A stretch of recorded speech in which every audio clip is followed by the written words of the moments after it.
Baik dari bagian A, B.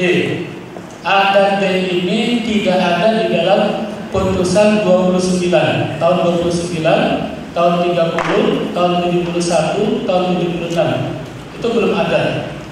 Cuman ketika kita ingin memberikan tuntunan kepada warga Muhammadiyah, ini perlu juga disampaikan pengertian sholat itu apa, dasar hukumnya apa.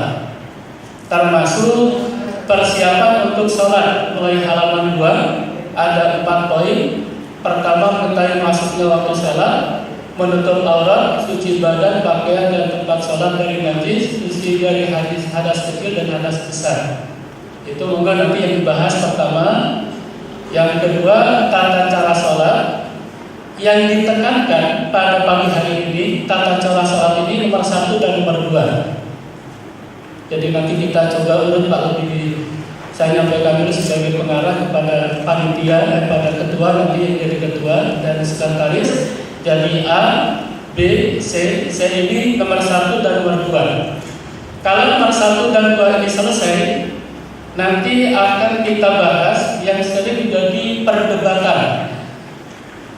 Yang jadi perdebatan. Jadi bagian C ini nomor 1 dan 2. Nanti yang akan dibahas kalau waktunya sampai zuhur masih banyak, katakanlah A, B, C, 1, 2 sudah selesai, ada waktu sampai asar, kita bahas nomor 11 dan 12. Kita bahas nomor 11 dan 12. Ini tentang bangun dari ruku.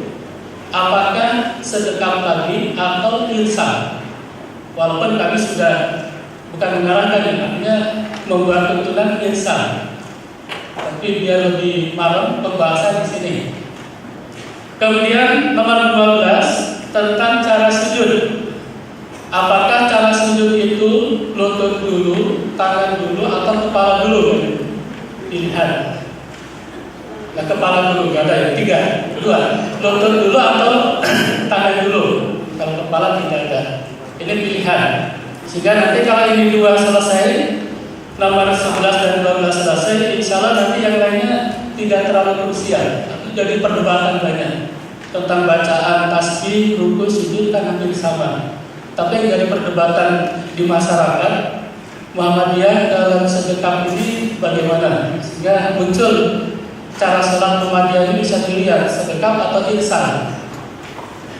Ketika sujud itu lutut dulu atau tangan dulu atau dua-duanya malah. Ini monggo. Ini jadi kami mengarahkan dari panitia besar untuk pembahasan ini. Nanti ketua memang kepada ketua yang terpilih untuk tetap realnya. Pertama yang dibahas A, B, C, 1, 2 dulu. Baru yang kedua adalah 11 dan 12. Kalau itu nanti kalau masih ada waktu yang lain. Saya kira untuk pengantar Bapak Ibu sekalian. Nah, saya yakin Bapak Ibu sudah di sela-sela kemarin ketika ada seminar juga ada yang baca semua bahan sambil dengarkan sambil baca catatan-catatan. Mungkin tadi malam sedang mendengarkan penjelasan program juga baca. Sebelum tidur baca. Setelah subuh baca. Sehingga di sini tinggal menyampaikan apa yang kami siapkan di sini. Ini tuntunan bagi warga Muhammadiyah karena sampai sekarang di banyak pertanyaan apakah Muhammadiyah punya buku tuntunan khusus seperti pedoman sholat Hasan. Muhammadiyah ditanya tuntunannya mana di HPT. Di HPT juga bingung juga orang ketika baca. Sekarang kita buat secara urut. Jadi bahasanya itu bahasa yang tuntunan. Sehingga nanti monggo ada masukan. Kalau dalilnya kurang kuat diperkuat, kalau belum ada diadakan tapi dengan argumen yang kuat, bukan katanya, tapi di sini kitabnya dikeluarkan melalui laptop atau flash disk, kami persilakan. Ini pengantar dari kami, insya Allah nanti Pak Fuad akan melanjutkan dengan pemilihan siapa menjadi ketua dan sekretaris, karena nanti yang akan menyampaikan dalam sidang pleno itu adalah ketua dan sekretaris. Saya dengan Pak Fuad sebagai pendamping dan penanggung jawab dalam komisi ini, dan nanti dalam sidang pleno tetap menjadi penanggung jawab. Saya kira itu saja Pak Fuad untuk dikonsultasikan, kita serahkan dalam pemilihan. Terima kasih. Assalamualaikum warahmatullahi wabarakatuh. Bapak sekalian, meskipun mungkin ada yang belum absen, tetapi ini sementara dari 36 ini akan saya bacakan, dan nanti yang belum absen bisa langsung absen. Pertama, Bapak Haji Mawardi Pewangi, tadi belum absen, ini dari Unismo. Bapak Dr. HM Saman Sulaiman dari BBM Jambi. Bapak Dr. Haji Sriati Sotip, ini dari NTT BBM di Tajik Pusat. Bapak Muhammad Ali Al-Hamidi BBM Kaltim. Bapak M.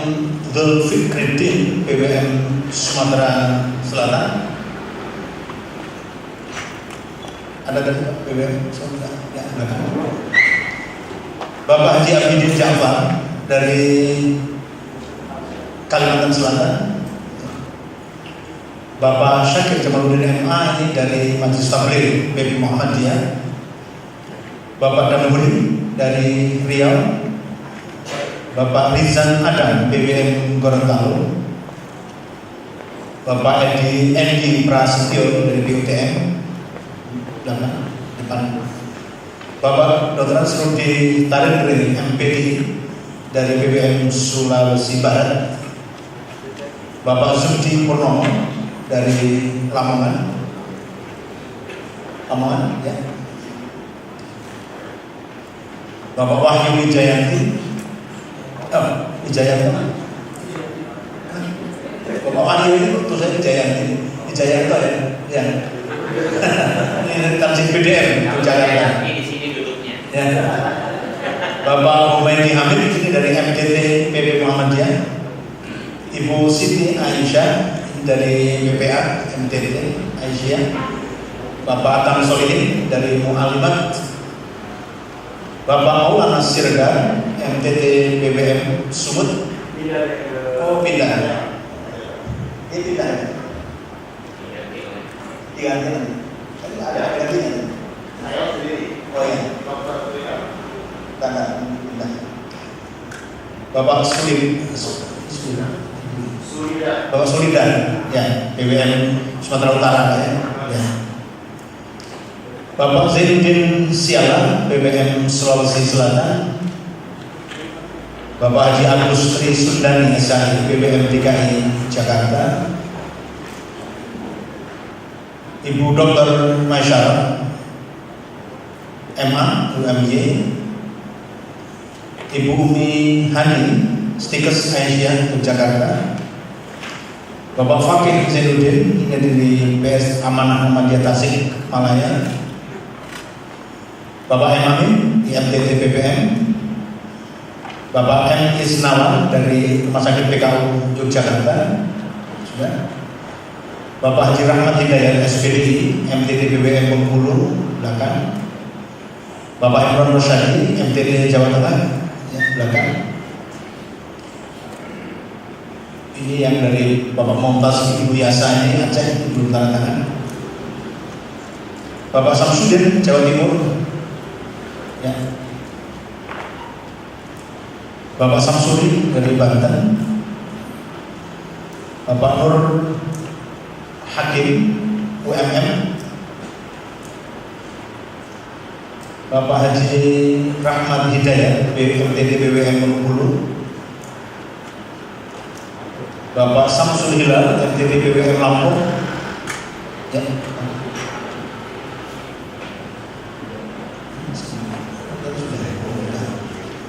Kemudian Bapak Prof. Faisal Alias Abu Bakar dari BBM Aceh di belakang baru di belakang. Jadi Bapak sekalian, ini ada beberapa nama yang sudah saya sampaikan, kemudian ada beberapa mungkin yang belum tanda tangan. Ini teknisnya bagaimana? Apakah ditunjuk atau kita mau kita pakai model pemilihan atau yang lain? Silakan kalau bisa.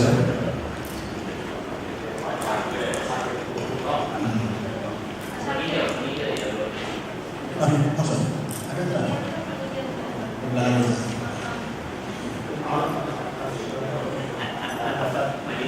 yang boleh berpendapat tapi tidak jadi ketua. Bebas saja.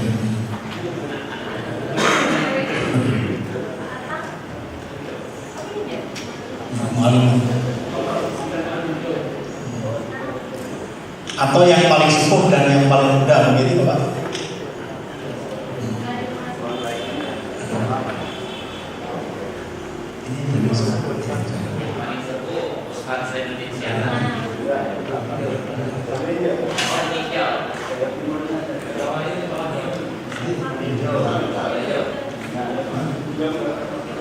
Ustaz pakai meninjau Ustaz.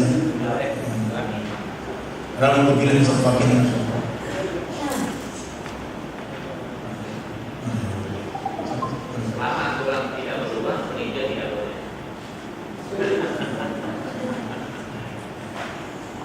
Kalau ini Pak Samsudin Jawa Timur, kami mohon untuk bisa mendampingi jadi ketua. Tinggal nanti kita tunjuk sekretaris. Ya, setuju apa saya? Ini Bapak Samsudin yang tadi menjadi imam, saya kira cocok untuk Bakar.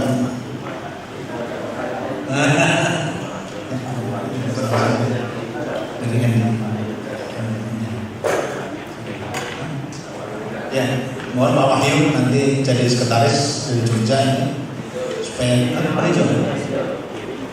Wedding.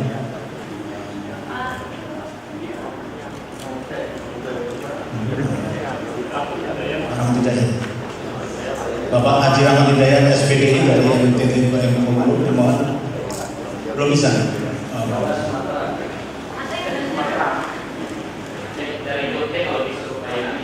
Ya kalau Jogja ini jadi punya semua ya. Ini Edi Prasetyo ini juga dari kementerian pendidikan juga.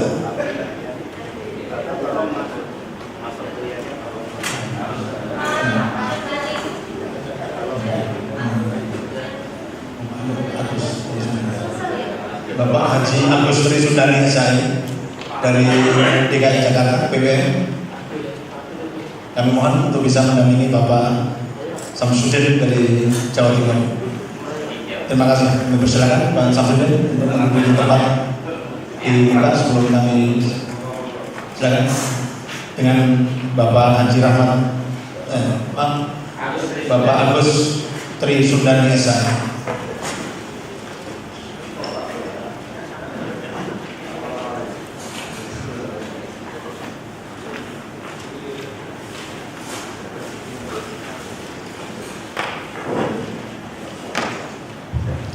Assalamualaikum warahmatullahi wabarakatuh. Bismillahirrahmanirrahim. Alhamdulillahirabbil alamin. Wa bihi nasta'inu 'ala umuri dunya wa din. La ilaha illallah wahdahu la syarika lahu wa asyhadu anna Muhammadan 'abduhu wa rasuluhu la nabiyya ba'dahu. Allahumma shalli wa sallim 'ala Muhammad wa 'ala alihi wa sahbihi wa sallam taslima katsiran. Ibu, bapak-bapak, para ulama Majelis Taklim Muhammadiyah dari pimpinan wilayah Muhammadiyah seluruh Indonesia, alhamdulillah pagi hari ini kita bersama-sama untuk membahas tuntunan sholat atau rukun sholat, sesuatu yang sebenarnya sangat sederhana pada zaman Nabi atau pada zaman sahabat. Tapi kemudian karena satu dan lain sebab melewati proses sejarah yang panjang, muncul berbagai macam pendapat, muncul madhab dan muncul aliran sehingga yang satu dengan yang lainnya bisa berbeda tata cara sholatnya. Sebenarnya kalau semuanya itu didekati dengan pendekatan ta'addudul kaifiyah tidak ada masalah, tapi hanya saja kadang-kadang ada yang memutlakan pendapatnya atas kelompok lain, ini yang kemudian memunculkan persoalan, apalagi kalau yang satu menafikan yang lain. Komisi kita, yaitu komisi tuntunan sholat, itu akan membahas bagaimana seperti disampaikan oleh Ustaz tadi. Pembahasannya adalah subbab A, subbab B, dan subbab C hanya nomor 1 dan 2. Kemudian 11-12. 1-2 kemudian 11-12.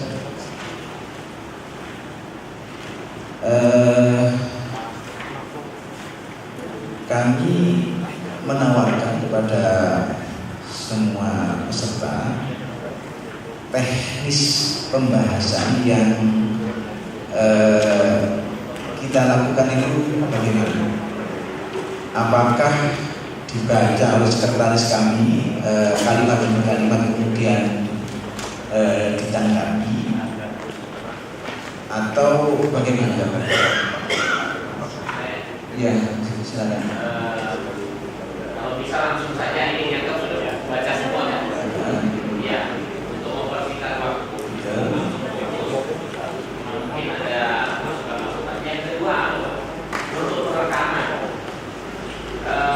Yang kecil itu jangan cuma ada dua ya, yang double ya. Panitia ya, karena kemarin itu sempat cuma satu yang mengerti almarhum Fatah mendahului kita, sehingga tidak tersimpan dan itulah hilang datanya. Terus yang kedua itu rekaman. Setiap yang mau berbicara direkam kan? Untuk double itu. Bukan maksudnya rekaman suara. Sudah ya? Oke, aman. Lanjut. Baik, ada Supaya ada legalitas ya kalau saya mulai dari awal. Maksudnya kalau ada masalah lanjut. Jadi supaya itu ada campur itu ada legalitasnya. Karena kalau buat masalah nanti kemungkinan yang salah pertama memberikan halaman 5 adalah kembali lagi ke halaman 1. Tapi kalau sudah seperti itu sudah kembali lagi ke dulu. baik itu Bapak-bapak. Baik, kita mulai. Biasanya ini mau direkam, maka sebaiknya jadi pakai mic, pakai mic. Terus menyebutkan datanya juga, misalnya dari bagaimana. Baik, begitu Bapak ya. Kita mulai. Pertama, pengertian sholat. Baik Pak, biasa. Saya tidak setuju dengan apa yang disampaikan menambah kalau mengenai waktu dan masalah Pakai mic, pakai rekaman. nama saya Desa Bakar dari BPM Aceh. Saya ingin menambahkan itu pada poin A itu cuma ada pengertian salat dan dasar hukum salat. Saya merasa di sini perlu ditambah prinsip-prinsip salat dengan hikmah dari salat. Dan ini sebagai pegangan umum. Ya, kalau tidak sempat hari ini tidak apa-apa, kita tidak usah bahas karena bahan di sini tidak ada. Tapi saya berharap nanti kalau buku ini terbit, masalah prinsip yang harus dijaga itu dimasukkan. Kemudian yang kedua, untuk memudahkan pembahasan, ini juga saya berharap tadi Pak pimpinan sebelumnya sudah menjelaskan apakah kita menggunakan pegangan prinsip tanawwu, tadi disebut ta'addud, ataukah kita memang mengambil satu dengan tarjih. Jadi artinya kalau ada banyak, ya kita tetap pilih satu. Atau kita kalau umpamanya dalilnya banyak dan itu memenuhi syarat, kita ta'addud saja atau tanawwu saja. Kalau umpamanya setuju, saya mengusulkan ambil yang kedua, ya di dalam Muhammadiyah ini lebih gampang. Jadi pembahasan kita selama ada dalil dan itu memenuhi syarat atau makbulah, ya kita berikan saja kesempatan sehingga alternatifnya tidak satu. Ini saya usulkan karena kalau kita lihat majelis tarjih awal itu kecenderungannya tidak mau masuk ke detil.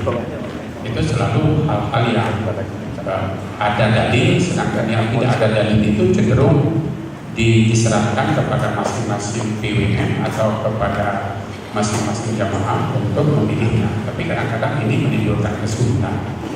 Kemudian yang ketiga, itu di dalam majelis di dalam HPT kecenderungan menggunakan hukum syara sebagai alat analisis atau alat menjelaskan itu rendah sekali. Dan ini juga terlihat di dalam ini. Jadi kita cenderung tidak menggunakan istilah wajib, sunat, mubah, makruh atau haram. Ini ada dalil, ini tidak ada dalil. Kecenderungannya seperti itu. Nah, apakah kecenderungan ini dipertahankan? Karena ini akan berakibat banyak kepada putusan majelis tarjih yang lain. Ini juga paling kurang nanti kita rekomendasikan kepada majelis tarjih bagaimana.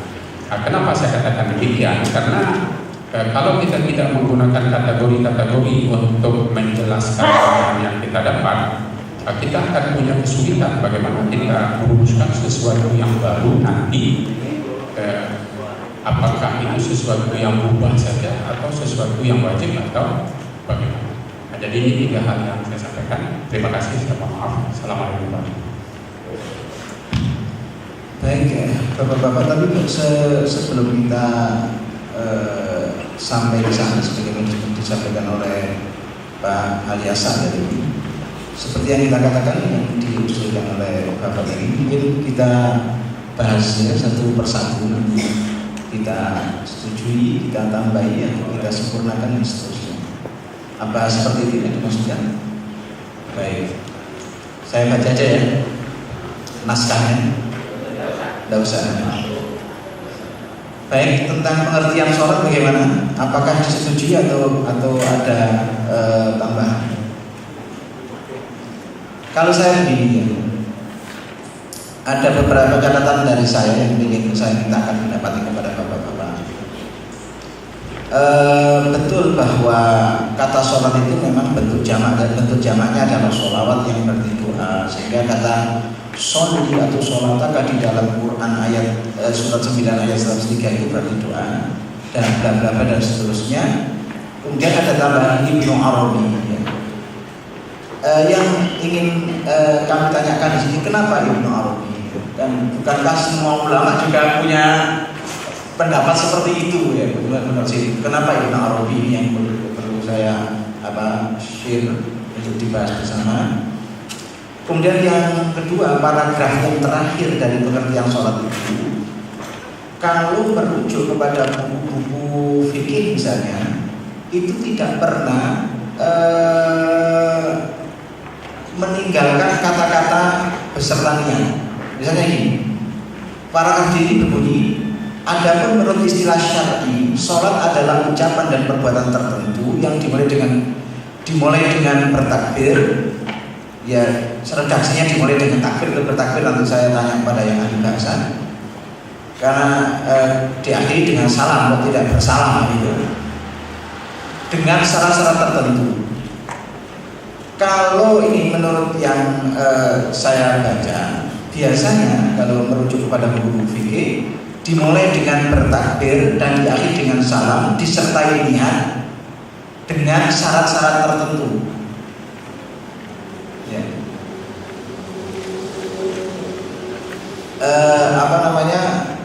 Masalah niat ini kan inti dari keabsahan, pangkal dari keabsahan sholat.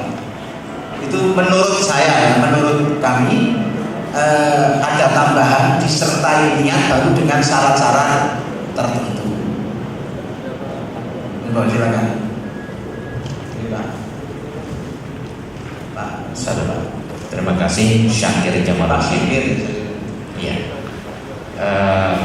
ya saya kira sama ya. Artinya kenapa Ibnu Arabi itu juga jadi pertanyaan. Biasanya modelnya Muhammadiyah itu tidak begitu biasanya, tapi silahkan aja. Yang kedua, mempertegas ada takbir, dimulai dengan takbiratul ihram, dan selanjutnya setuju ada disertai dengan niat itu ya, diakhiri dengan dengan salam disertai dengan niat.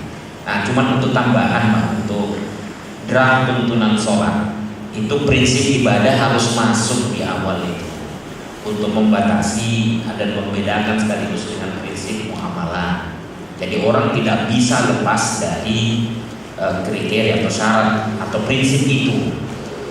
Yang kedua, saya masih meminta untuk ditambahkan ada fungsi dan spirit sholat, karena Muhammadiyah itu kuatnya pada yang ini juga, ya al-ma'un itu disinggung karena ya fawailul lil musallin alladzina hum dan seterusnya, karena ingin sholat itu bukan hanya gerakan secara fikih tapi ada pengaruh spiritual dari. Jadi kalau misalnya mungkin hikmah dan kemudian prinsip fungsi dan spirit sholat itu dimasukkan.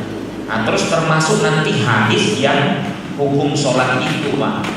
Apa hukum bagi orang yang meninggalkan sholat? Saya belum melihat kaji membahas ini. Ya, apakah termasuk itu? Kalau ini berdosa besar ya. Tapi apakah dia termasuk disolatkan atau tidak? Implikasi itu. Ya, ya kalau hadisnya kan jelas. Perbedaan antara kita dengan orang kafir itu adalah tarkus sholat, itu harus dimuat juga. Tapi apa implikasinya? Implikasi apakah dia disolatkan atau tidak? Karena jumhur ulama selain Hambali itu mengatakan tetap disolatkan, tapi Imam Ahmad bin Hanbal tidak, dengan dasar At-Taubah 84. Wala tusalli ala ahadin minhum mata abada dan seterusnya. Wala taqum ala qabrihi innahum kafaru billahi wa rasulihi dan seterusnya. Nah, itu perlu itu karena ya kita umumnya masih tetap beranggapan itu disolatkan. Kalau itu dianggap sholat itu penting, tentu kita lebih cenderung mungkin ke pendapatnya Imam Ahmad bin Hanbal. Matur nuwun, itu dulu. Baik, Bapak-bapak. Jadi kembali ke teks yang kita baca tadi, saya kira kita sepakati ya bahwa pada paragraf dimulai dengan takbiratul ihram dan diakhiri dengan salam disertai niat dengan syarat-syarat tertentu. Itu perubahan redaksinya para perubahan. Kemudian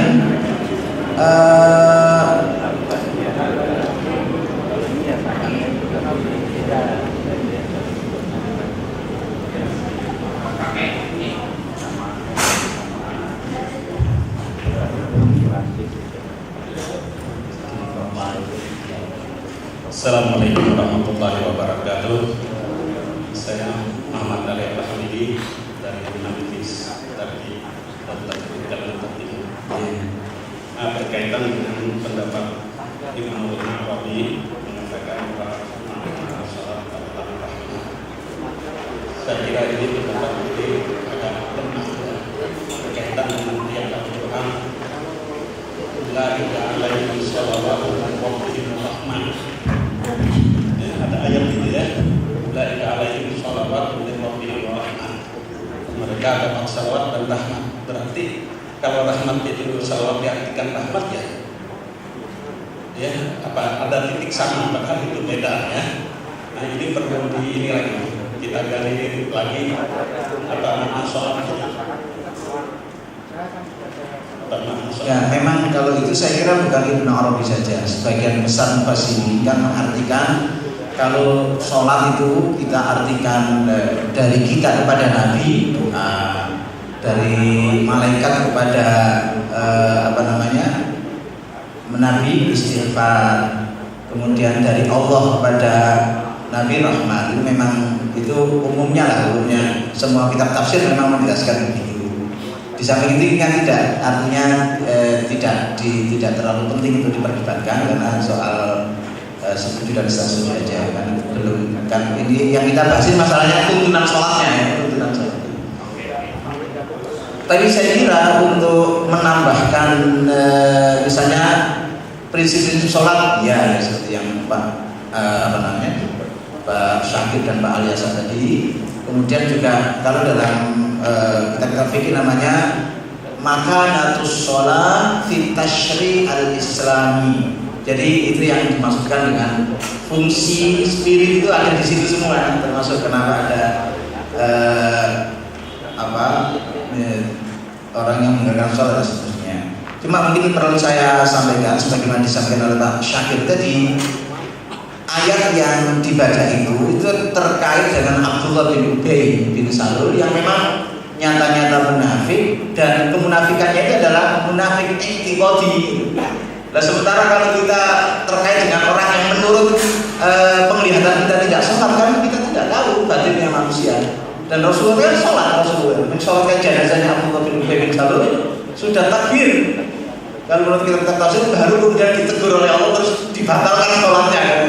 Nah, sementara kita kan tidak bisa untuk mengatakan orang yang jelas-jelas berada di dalam komunitas Islam kemudian kita tidak mensolatkan gara-gara menurut pandangan kita itu orang yang tidak sholat. Ya kalau di rumah sholat gimana? Itu kita tidak pernah tahu. Kalau masalahnya kalau kaitannya dengan Abdullah bin Ubay bin Salul kan memang ditegaskan sebagai munafik, dan munafiknya itu bukan munafik amali tapi munafik i'tiqadi. Bagaimana disetujui tambahan itu ya, tambahan menjelaskan prinsip-prinsip sholat, kemudian dan kedudukan sholat dalam Islam yang di dalamnya termasuk fungsi hikmah dan seterusnya yang dibahas perlu. Gitu. Ya, Bapak silakan. Terima kasih. Saya Imran Syakir dari PWN Jawa Tengah. Saya setuju Pak apa yang disampaikan Pak Syakir itu. Yang kedua, ini perlu ada penjelasan tentang makna kata sholat seperti yang ditanyakan tadi Pak. Menurut saya tetap penting Pak. Biar begini, kalau merujuk kepada washolli alaihim inna sholataka, itu diartikan bukan sholat dalam pengertian istilah. Lalu pada dasar hukum itu kan juga disebutkan wa aqimus sholat. Nah, bisa nggak karena wa aqimus sholat itu diartikan doa sebagaimana penjelasan ayat yang di pengantar sholat itu? Karena itu saya usul ada penjelasan bahwa di dalam Al-Quran itu kata sholat itu bermakna doa dan bermakna istilahi. Kalau yang ayat washolli alaihim diartikan doa, itu sholat itu diartikan doa. Tetapi untuk waqti sholat, kata sholat ini itu bermakna istilahi. Jadi perlu ada penjelasan begitu sehingga kita itu tidak menebak lagi, karena itu perlu ada penjelasan. Jadi kalau di dalam usul fikih kan ada makna makna lughawi dan makna istilahi, atau istilahnya apa? Ada hakiki lughawi dan ada hakiki syar'i. Nah, saya lihat yang pertama itu adalah hakiki lughawi. Nah, kemudian yang kedua ini adalah hakiki syar'i. Nah, itu perlu ada penjelasan seperti itu sehingga tidak ada tidak bias nantinya. Dan pembaca itu ayat ini berarti pengertiannya adalah hakiki syar'i dan yang ini hakiki lughawi. Terima kasih. Baik, saya kira sepakat karena itu tinggal masalah redaksi saja, bahwa ada kelengkapan, ada lughawi, ada istilahi. Baru dengan demikian maka makna sholat adalah bla merujuk kepada makna istilahinya. Begitu kan ya? Baik, lanjut.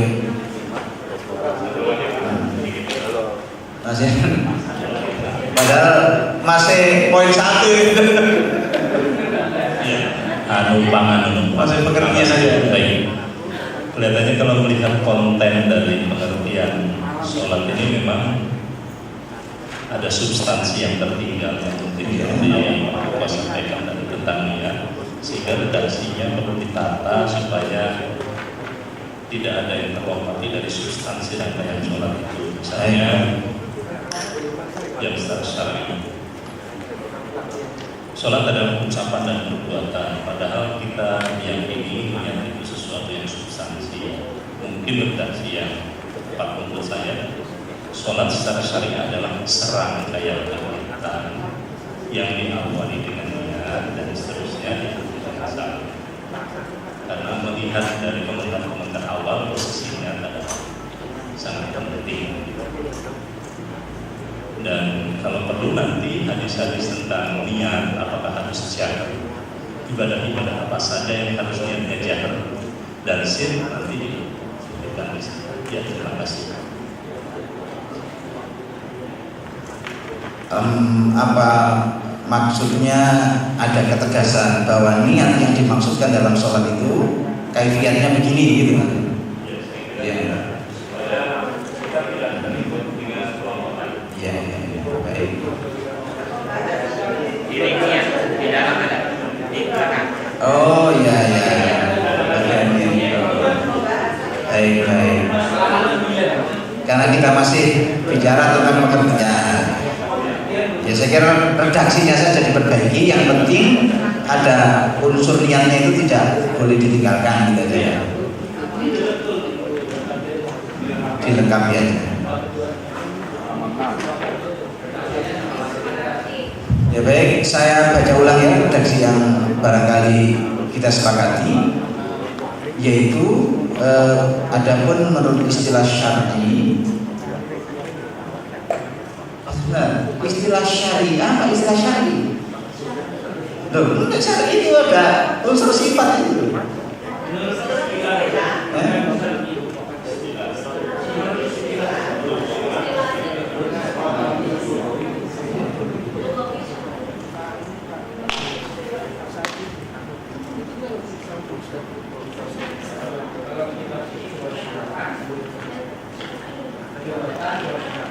Iya.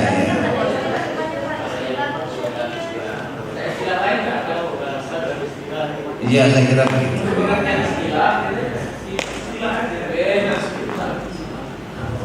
Gimana gini? Adapun menurut istilah, sholat adalah ucapan dan perbuatan tertentu yang dimulai dengan takbiratul ihram dan diakhiri dengan salam, disertai niat dengan syarat-syarat tertentu.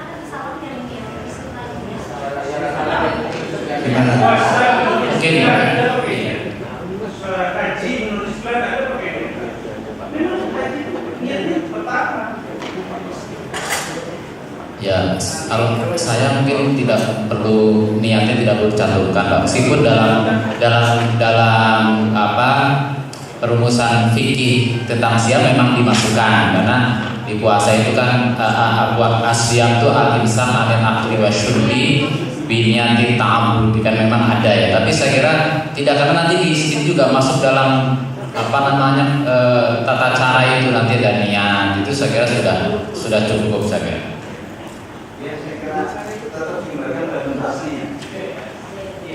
Karena itu sebagai misalnya ya,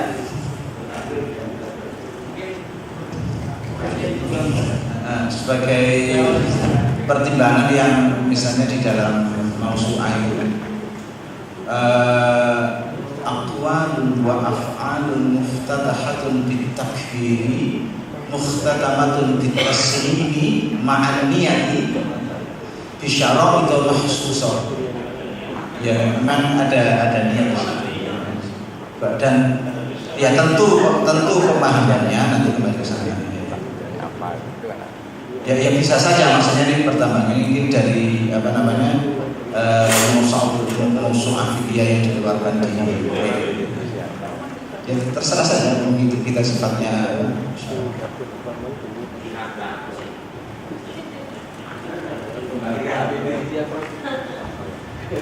Balik ke kitab hifdi.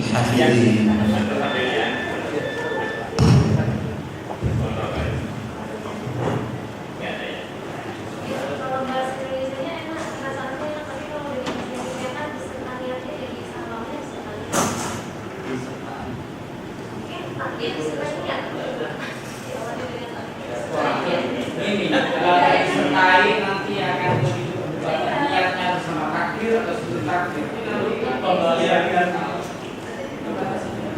apa gini aja dikembalikan kepada teks asli.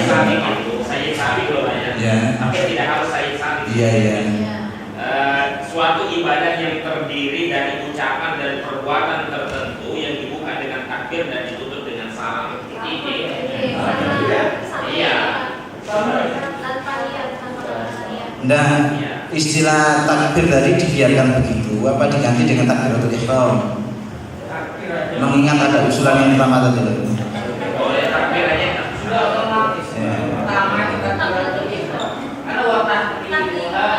Baik, dimulai dengan bertakbir apa takbir? Bernya dihilangkan. Jadi menghilangkan bernya saja. Baik. Jadi hanya menghapus ber aja ya. Awalan ber itu ya, Bos. Ya.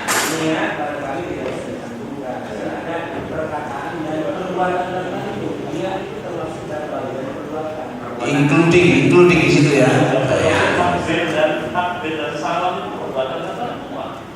Ekspresinya di mana ini? Orangnya di mana?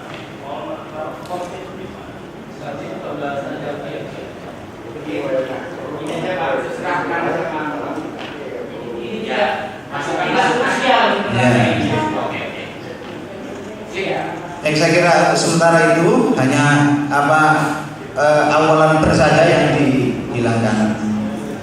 Yang kedua dasar hukum sholat fardu 5 waktu ya saya kira anulah ya. Ya mana lagi ya itulah dasarnya.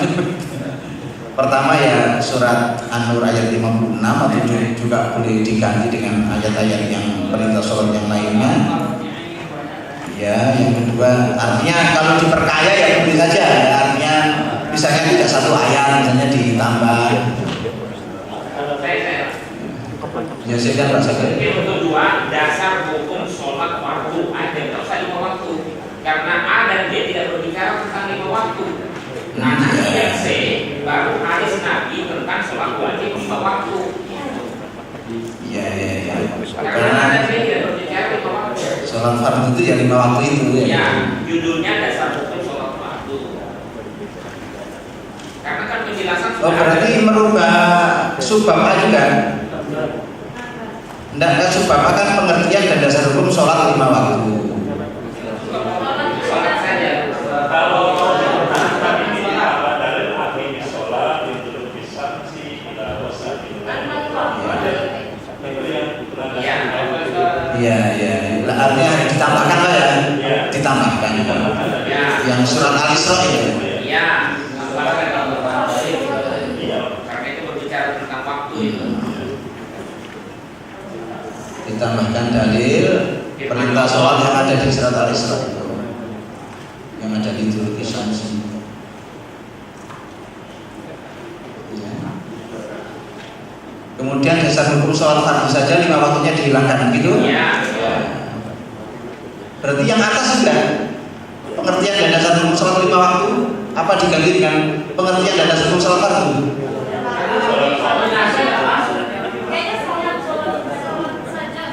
Loh, enggak ya memang kan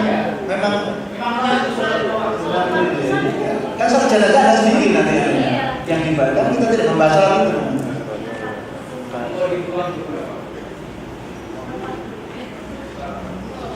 Hadisnya yaitu hadis muttafaq alaih tentang bunyan Islam ala khamsin.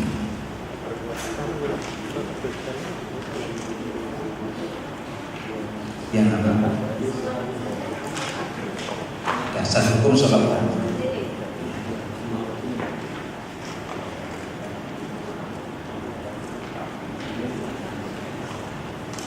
Kedua saya pakai hadis Nabi tentang sholat fardu 5 waktu. Ya kan, dan artinya yang C itu. Karena ini berbicara tentang 5 waktu. Khamsu sholawat yang Betul. Yang kedua hadis itu. Baik. B, kita bicara tentang persiapan untuk sholat.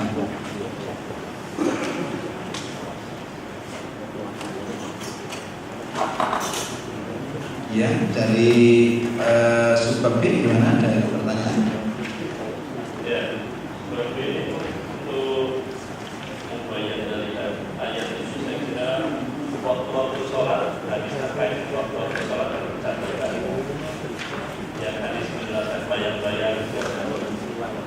panjang ya. Iya, supaya lengkap. Ini kan pelompat ya. Ini sebetulnya itu nanti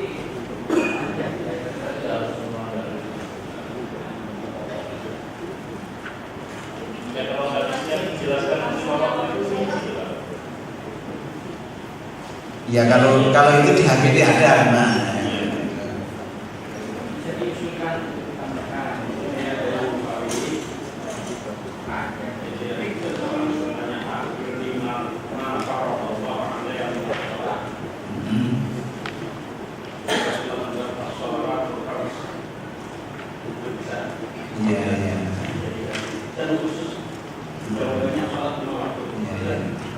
Termasuk yang mutafaq alaih tadi itu ya, mungkin redaksinya mirip ya, seperti khamsu sholawatin fil yaumi wal lailah, merujuk kepada 5 sholat yang fardu.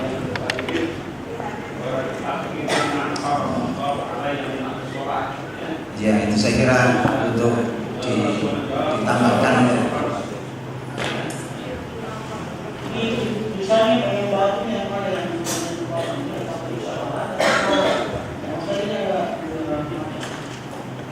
ya tergantung itu di bahasa Indonesia kan atau ditransliterasikan. Maksudnya konsisten saya. Lah ya.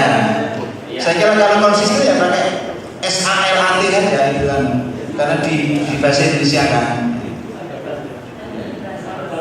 Kadang bahasa Indonesia itu jadi tidak enak gitu. Jadi kayak syariat jadi syariat. Syariat. Jadi karena bukan jadi syariat jadi syariat. Dan itu tidak Ya, nah maksud saya itu kan bukan bagian dari wilayah pembahasan kita karena sifatnya murni redaksional. Kalau itu murni redaksional. Kalau itu pakai transliterasi itu juga mazhab apa itu? Karena di pasca Jogja sama pasca Surabaya aja mazhab transliterasinya tidak sama. Ya artinya kan problemnya bukan di dalil tapi di kita kan, di bahasa kita. Ya. Ya jadi tadi ya menambahkan dalil tentang sholat 5 waktu itu dengan yang dimulai dari Akhirni tadi riwayat Imam Al-Bukhari. Baik, kembali ke ini persiapan untuk sholat. Saya kira ada yang mengusulkan tadi ditambahkan hadis-hadis tentang waktu sholat. Itu bagaimana, artinya disetujui apa tidak? Ya kalau misalnya tadi ayat itu Al-Isra Ya. 8 mau dimasukkan, ya masukkan aja di mengetahui maksudnya waktu sholat. Ya ternyata sudah ada di sini.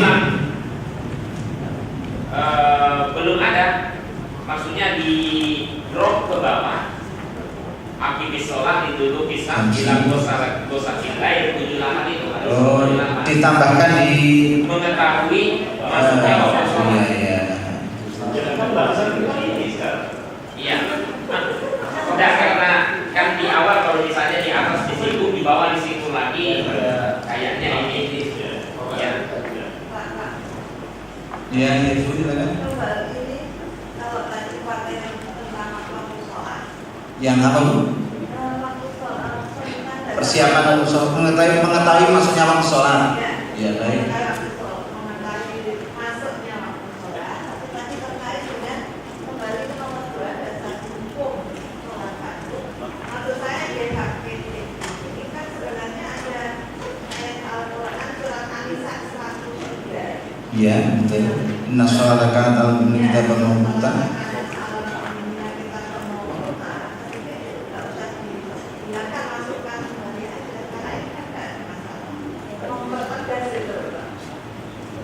Jadi biar tidak berulang yang stop tadi itu masuk ke yang waktu sholat masih mengatakan masuk waktunya sholat. Tapi kemudian yang An-Nisa 103 masukkan itu ke dasar hukum. Oh gitu ya. Yang di HPD ini yang tidak dihilangkan.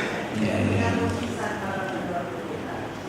Yang An-Nisa 103 itu ditaruh di dasar hukum, Sementara yang ideologi Syamsilah Wasakilah itu dimasukkan di mengetahui waktu masuknya waktu sholat itu.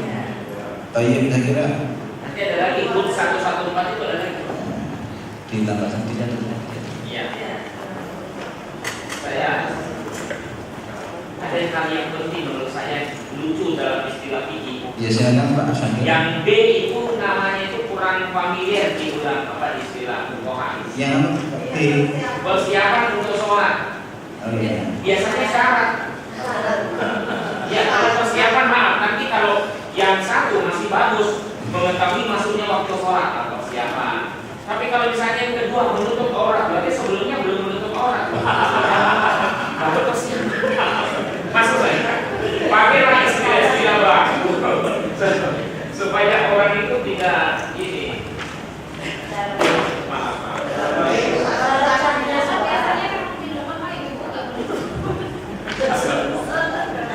Karena mungkin apa? Ya kayak ibu-ibu itu antara sebelum dan setelah atau kan beda. Awal sholat dan orang di luar sholat. Ya bukan tapi istilah bahasanya yang tidak familiar di kalangan fuqaha. Jadi alternatif dari persiapan itu apa tadi Pak Syakir? Syarat sah sholat. Waktu itu banyak nanti Pak, ada muslim, ada tambah ya, syarat wajib. Yang itu juga syarat sah. Iya. Syarat wajib dan syarat sah. Nanti ada syarat wajib, syarat sah. Ya, ini mau nggak bagus tuh. Nah, saya kira kalau menurut saya ya memang persiapan ya begitu persiapan sholat itu. Jadi kan kayak menghindari istilah-istilah ini tadi. Karena kalau asal kurang 10 menit kan sudah harus mulai pakai baju, pakai ini biar sholat jamaahnya ada telat. Poin satu saya kira tidak ada masalah ya. Tadi ada yang masukan di Pak Syakir itu untuk meninggalkan sholat terhadap indikasi dari Disepakati dimasukkan. apakah tidak seharusnya dimasukkan di sini? Di mana ya? Ya, misalnya ada satu surat yang tidak ada wajib, yang sekalian itu dibahas di sini. Dan orang membaca langsung tahu kalau sudah indikasinya begini. Oh, misalnya untuk tali sholat itu. Ya, yang nanti tidak di belakang bahas lagi. Artinya kalau dari belakang itu sudah hitungannya. Gimana Pak? Kalau ini Pak mungkin untuk masukan-masukan ditampung, nanti dibahas. Nanti kalau dibahas di sini tambah banyak waktunya yang ini. Maka tadi kan mengarahkan itu A, B, C itu dibahas dulu. Masukan-masukan bisa dibahas. Ini bisa diterima semua masukan.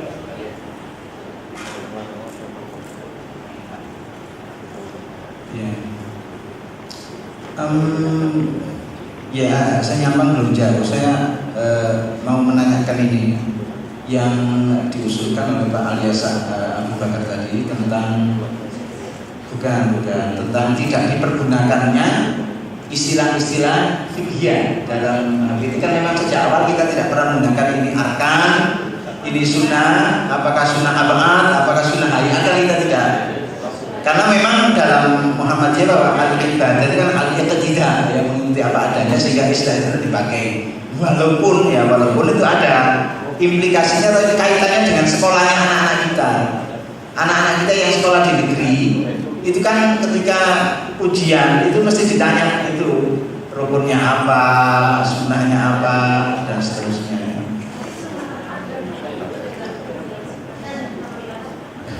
Anda kalau Muhammadiyah kan memang menghindari HPT sejak awal memang menghindari istilah-istilah itu, mengingat bahwa al-ibadah itu adalah tidak itu, sehingga apa yang dilakukan nanti seperti itu ya kita lakukan. Nah, mengingat prinsip yang dipegang HPT seperti di dalam manhaj, ya saya kira ya tetap saja seperti itu menurut kami maksudnya. Ya tidak tahu nanti ya, kita kembalikan ke Majelis Tarjih PP kalau di mana perlu, kita akan hanya membahas saja. Karena kembalinya nanti juga ke Majelis Tarjih PP. Istilah lanjut Pak, nomor 2 wasohahahu al-Albani. Iya. Apakah perlu dimasukkan komentar al-Albani di sini? Saya kira tidak perlu, ya, karena cukup Imam An-Nasai saja. Karena begini, Ya, betul. nanti kalau wasohahahu al-Albani itu, misalnya kan bisa juga wasohahahu al-Ar'anud misalnya, atau wasohahahu muhaddisin yang lainnya. Saya kira tidak perlu. Saya biarlah yang menilai tarjih. Iya. Oke. Jadi dia kembalikan saja rawahu An-Nasai aja selesai.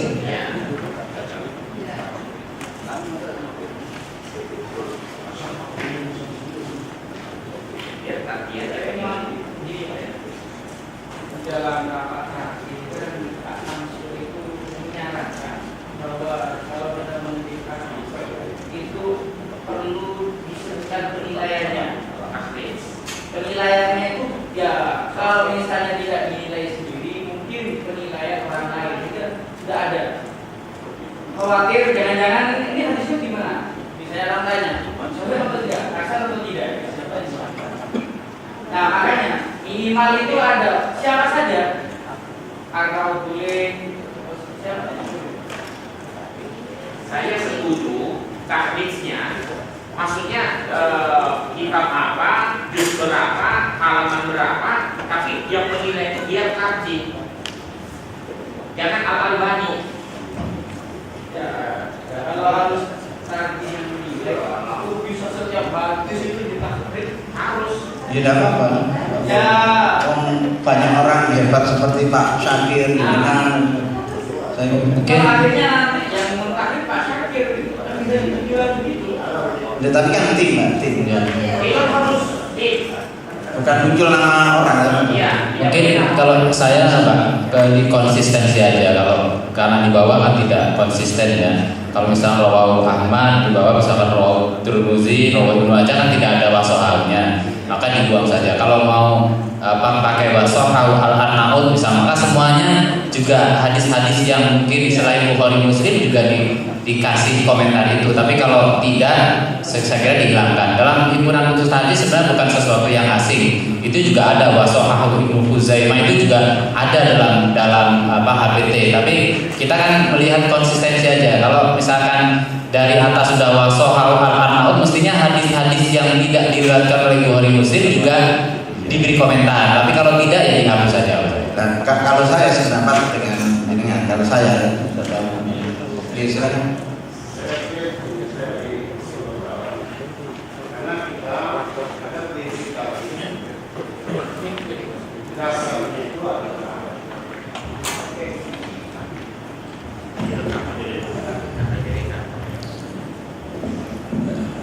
Saya solidar dari Sumatera Utara, NTT Sumatera Utara. Prinsip tadi itu dasarnya itu as-sunatul maqbulah. Dari mana kita tahu as-sunatul maqbulah? Jadi kita ini kan ada perubahan. Saya agak setuju juga yang di sana. Ada kualitas, ada nilai. Siapa yang menilai? Setuju saya dengan Pak Syakir. Ya kita yang menilai kan bisa, tapi jangan Albani kita begitu. Kita lihat kalau Albani bilang tarjih mutarjih misalnya, atau mizan al-i'tidal, ya kan? Apakah Ibnu Hajar al-Asqalani, apakah Al-Zahabi, kita langsung merujuk kepada juz berapa, halaman berapa. Tarjih, nggak ada perorangan. Atau sifatnya footnote gitu aja. Iya, karena ini kan tidak nanti orang kan meneliti HPD kita atau putusan kita ternyata dhaif, walaupun Albani banyak inkonsistensi ya.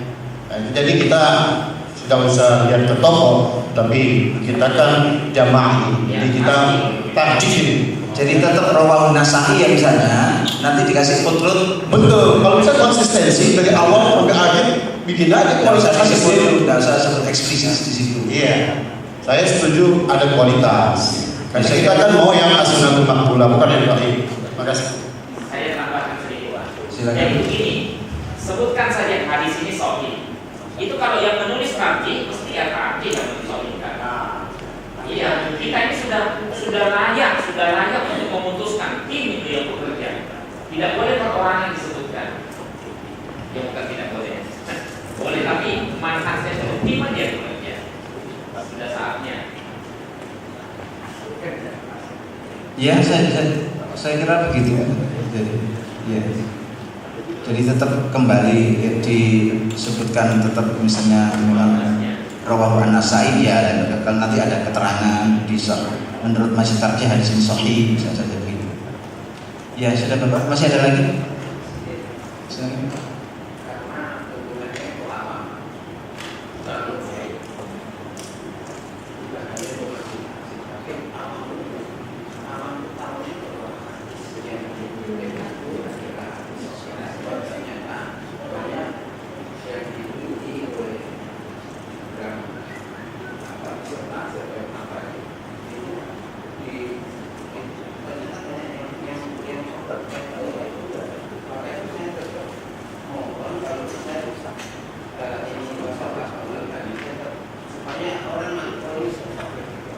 Iya betul. Jalan tengahnya ya tadi tetap disebutkan rawahu an-Nasa'i.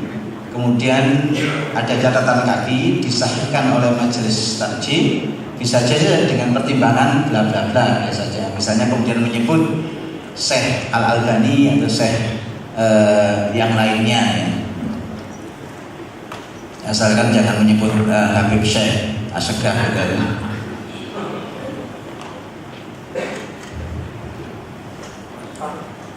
Baik, saya kira yang kedua tentang menutup aurat. Oh masih ada? Wah ada Pak. Bagaimana kalau dianggap selesai ya dilanjutkan? Ya. Tambahan aja. Hadis yang tadi didiskusikan itu tidak hanya diriwayatkan oleh An-Nasa'i, tapi At-Tirmidzi juga meriwayatkannya. Nah kalau bisa disebutkan juga At-Tirmidzi. Jadi dilengkapi dengan tahrirnya gitu. Ya. Saya kira bisa ya. Tadi itu tetap di. Ya, jadi rawahu an-Nasa'i wa Tirmidzi.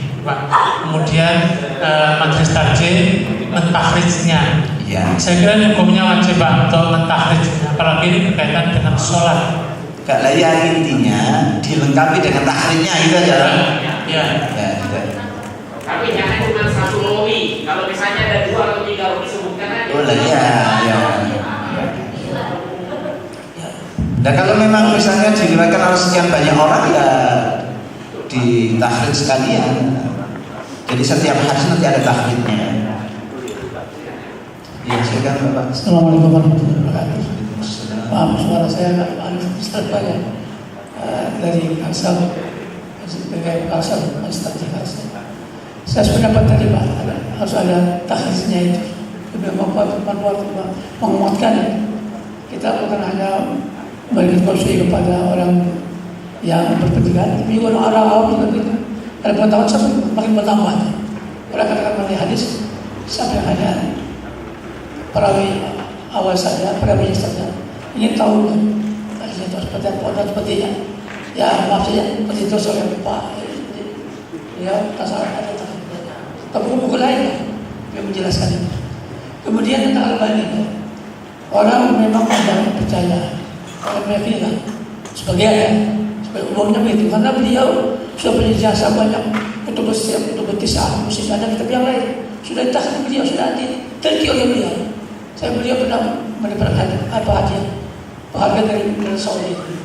Kita ikan beliau itu tentu manusia tentang dirinya besar juga, tapi itu sebuah pedoman. Orang ini tahu bahwa beliau tahu ulama hadis yang benar.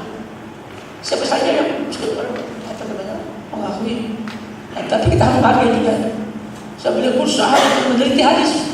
Itu saya beliau meneliti hadis. Kita saya beliau meneliti. Jadi kita menghargai itu. Sudah ada, walaupun mungkin tidak yakin, tapi keterangan lain juga ada. Kalau At-Tirmidzi, Rasulullah juga apa namanya Albani. Sehingga itu untuk meyakinkan Pak. Orang-orang sudah tahu semua. Saya melihat kita punya kisah perputaran Saudi. Terus itu sudah Albaninya itu orang mudah sekali. Hadis ini nama siapa? Sahih Hasan Baik. Rawat Tirmizi misalnya dikatakan hadis sahih, asalnya berat saja. Itu semua ada. Jadi orang ada tamat-tamat sudah meyakinkan. Ya. Kalau yang bertahan meneliti lagi ya silakan. Itu baru tambah saja. Baik, saya kira seperti itu, bahwa intinya setiap hadis harus disertakan tahriknya. Soal itu ulama dari Arab atau ulama dari Timur, itu kan dari Indonesia, itu soal lain. Yang penting memang dikembalikan kepada orang-orang yang memang ada kompetensi di bidang ini. Baik, kita lanjutkan tentang menutup aurat.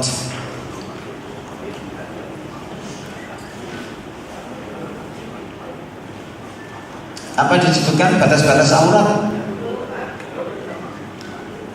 Karena ini kan kalau kita lihat menutup aurat itu hanya perintah untuk menutup aurat ya.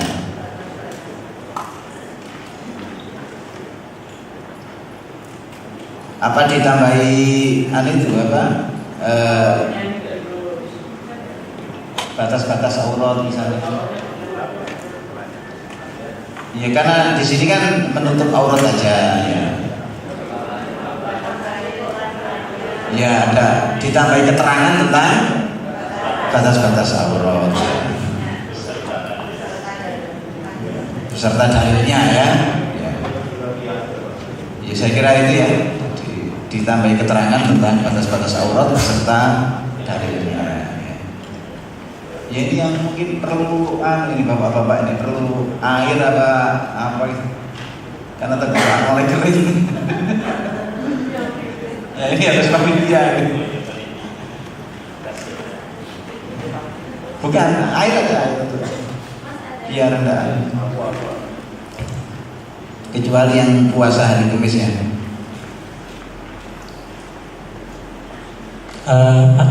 Sebentar Pak, usul. Yang nomor 2 Pak ya? Ya, yang nomor 2. Surat Al-A'raf ayat 31 ini dijadikan sebagai dasar menutup aurat. Kalau diperhatikan, itu kan terletak pada kata khudzu zinatakum. Nah, apa memang bisa Pak, ya, bahwa kata zina ini dijadikan sebagai dasar menutup auratnya? Saya pernah membaca sebuah terjemahan khudzu zinatakum ini diartikan pakailah pakaian yang bagus. Jadi tidak menunjukkan menutup aurat, ya, tetapi pakailah pakaian yang bagus ketika hendak ke masjid. Nah ini saya kira perlu ketika kita menyimpulkan itu kan ada argumentasinya kan? Tidak berdasarkan asumsi ya, tidak berdasarkan asumsi. Yang pertama, yang kedua Pak, karena ini kum ya, antum, maka terjemahnya tidak hanya kamu saja, tapi kamu sekalian. Saya betul Pak.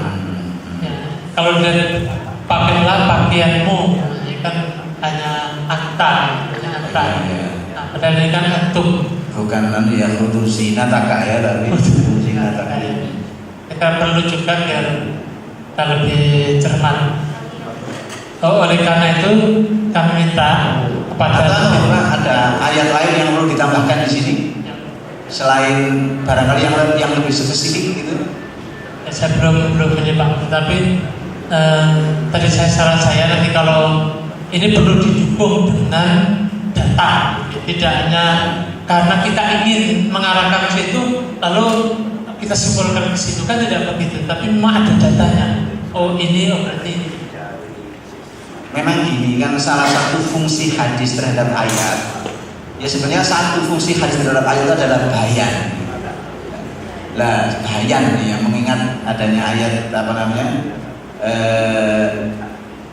yang itu bayin dari nasi manusia ini inna nahnu nazzalna bukan itu wa anzalna ilaika dzikra litubayyana lin-nasi ma nuzila ilaihim.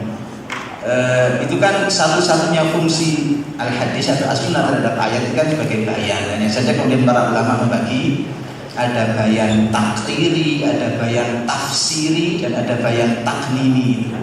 Lah kaitannya dengan ini itu sebenarnya bayan tafsiri suppoin tafsirul ijmal.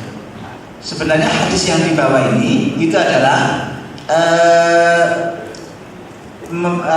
merinci globalitas ayat yang putus zina lakum ini. Karena dalam putus zina lakum kan sudah terkandung di situ perintah mengenakan pakaian, dan kemudian lebih ditekankan lagi supaya pakaian yang dikenakan itu bukan sekedar pakaian, tapi pakaian yang indah. Indah itu ya menutup aurat, ya bagus menurut ukuran-ukuran di ruang dan waktu tertentu ya. Karena tidak mungkin kita kemudian kembali kepada kita berlibas terus mencontoh pakaiannya Nabi untuk pakaian kita sekarang. Saya kira hari ini tidak boleh ada yang pakai celana, dalam arti celana panjang, pentalon itu, bantolun itu harusnya, karena Nabi tidak pernah pakai bantolun ya. Kalau kita mencoba merekonstruksi kembali bentuk pakaiannya Nabi itu ya tentu tidak ada yang pakai bantolun itu. Saya kira ayat ini tetap menjadi satu ayat yang kita tampilkan di sini karena globalitas atau ijmalnya ayat ini nanti ditafsir oleh hadis Nabi yang di bawahnya. Ya, saya kira pencantuman Al-A'raf 31 di menutup aurat saya bukan tanpa alasan. Kalau kita baca dalam tafsir atau Bari Nukasir, kemudian Ar-Razi juga sama menyatakan tentang terkaitan dengan aurat. Ini kan kalau dikatakan bahwa dulu ketika orang-orang munafik yang kemudian ketika melakukan tawaf di Baitullah dengan membuka aurat, kan sebenarnya ayat ini kan terkait dengan itu sebenarnya. Maka sebenarnya sudah menurut saya sudah tepat. Ya tufu bil baiti uryanan itu ya. Jadi kata-kata zina itu bukan saja soal indah, karena syarat indah itu adalah menutup aurat. Baik, saya kira tadi kemudian ditambahkan di dalamnya batas-batas aurat beserta dalil-dalilnya. Yang ketiga, suci badan, pakaian dan tempat sholat dari najis ya.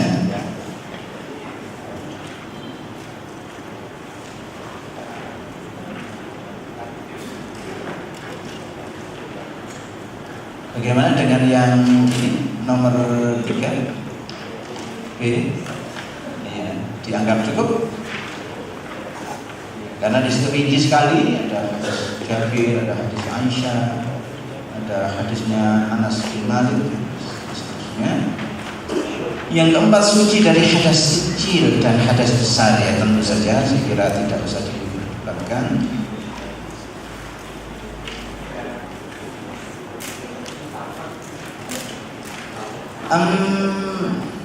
Ada persoalan-persoalan yang memang perlu bimbingan. Maksud saya dicantumkan di sini apa ditempatkan tersendiri, misalnya hal-hal yang sifatnya kasuistis.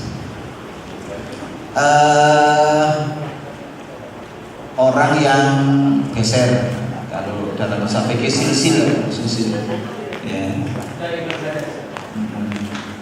Pernah ada tadi sekian tahun yang lalu saya baca di koran, di Probolinggo itu ada orang yang terus habis wudu dia turut keluar air sendinya, kemudian wudu lagi, takbiratul ihram, begitu sujud keluar wudu lagi, takbiratul ihram, sampai akhirnya marah dipukul alatnya itu dan dia masuk rumah sakit karena dipukul sendiri maksudnya. Karena merasa frustasi gitu lah. Ini kan gara-gara tidak ada bimbingan.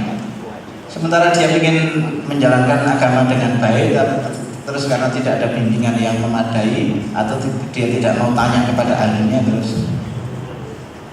Ini bicara tentang suci dari hadas kecil dan hadas besar. Itu apakah persoalan seperti itu perlu apa tidak dibahas, dicantumkan dalam pembahasan ini? Itu dulu saya kira itu masukan yang sangat masuk akal. Jadi hal-hal yang termasuk istisnanya itu, istisnaiyat itu perlu saya kira supaya mengantisipasi hal-hal darurat seperti tadi yang disampaikan. Terima kasih. Perlu dicantumkan. Perlu dicantumkan.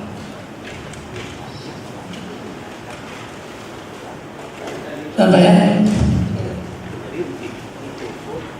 Saya baru pernah baca buku Pak, buku agama lagi. Sekarang ini orang banyak penyakit prostat Pak. Prostat yang sulit kadang-kadang. Operasi sekali 2 kali ya masih saja. Sering keluar air kencing cuma sedikit. Sudah keluar lagi. Jadi ada satu buku yang satu kitab oleh saja buku agama. Saya lupa baru ini. Itu sampai ulama berpendapat bahwa harus demikian caranya. Sedikit dia selesai. Soalnya kalau katanya itu dimaafkan. Apa sih itu? Betul ya. Dimaafkan katanya. Nah kan maksud saya itu perlu bagaimana caranya? Dicantumkan apa tidak bahasanya? Kalau soal bagaimana tata caranya kan soal lain. Bagi foto keterangan cara. Di Jawa Timur juga ada seorang kiai dan dari teman kita terang-terangan dia imami sholat para jamaah, saya ini ngentutan. Tapi saya tidak bisa, dari setiap sekian menit saya pasti buang angin. Makanya walaupun saya imami sholat, nanti kemudian ada yang terdengar suara itu sudah jangan dihiraukan, anggap saja tidak ada itu. Karena saya tidak bisa, setiap itu sudah tidak bisa ditahan, tidak bisa. 1 menit mesti keluar angin. Jadi kan istisnaiyah tadi itu ya. Jadi perlu dicantumkan ini ya. Dalilnya itu namanya pengatur. Iya betul. Memang nanti ke sana dikiaskan. Ya. Di mana wudunya berlaku hanya untuk 1 kali sholat. Di soal jawab itu kan sudah pernah dibahas. Ya di soal jawab sudah pernah dibahas. Iya. Dalam hadis Muslim disebutkan iya. Kita harus suci dan ada. Maka karena kemampuannya tidak ada. Ya mampunya apa kita ada? Iya. Riwayat Muslim. Bunyinya apa tadi, Ustaz? Tidak anak hukum disyaitan Pak Abu Musa. Oh iya.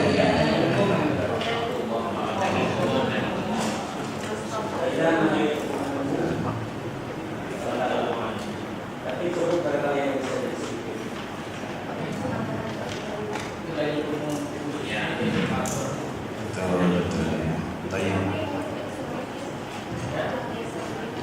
Karena nanti terkait tata cara sholat. Nah ini kita sudah lewat ya Bu ya. Berarti langsung C. Ya silakan Bu.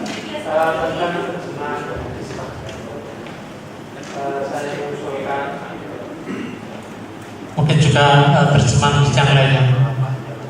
Mengawali terjemahan untuk hadis. Misalnya nomor 3 itu Pak ya. An Aisyah.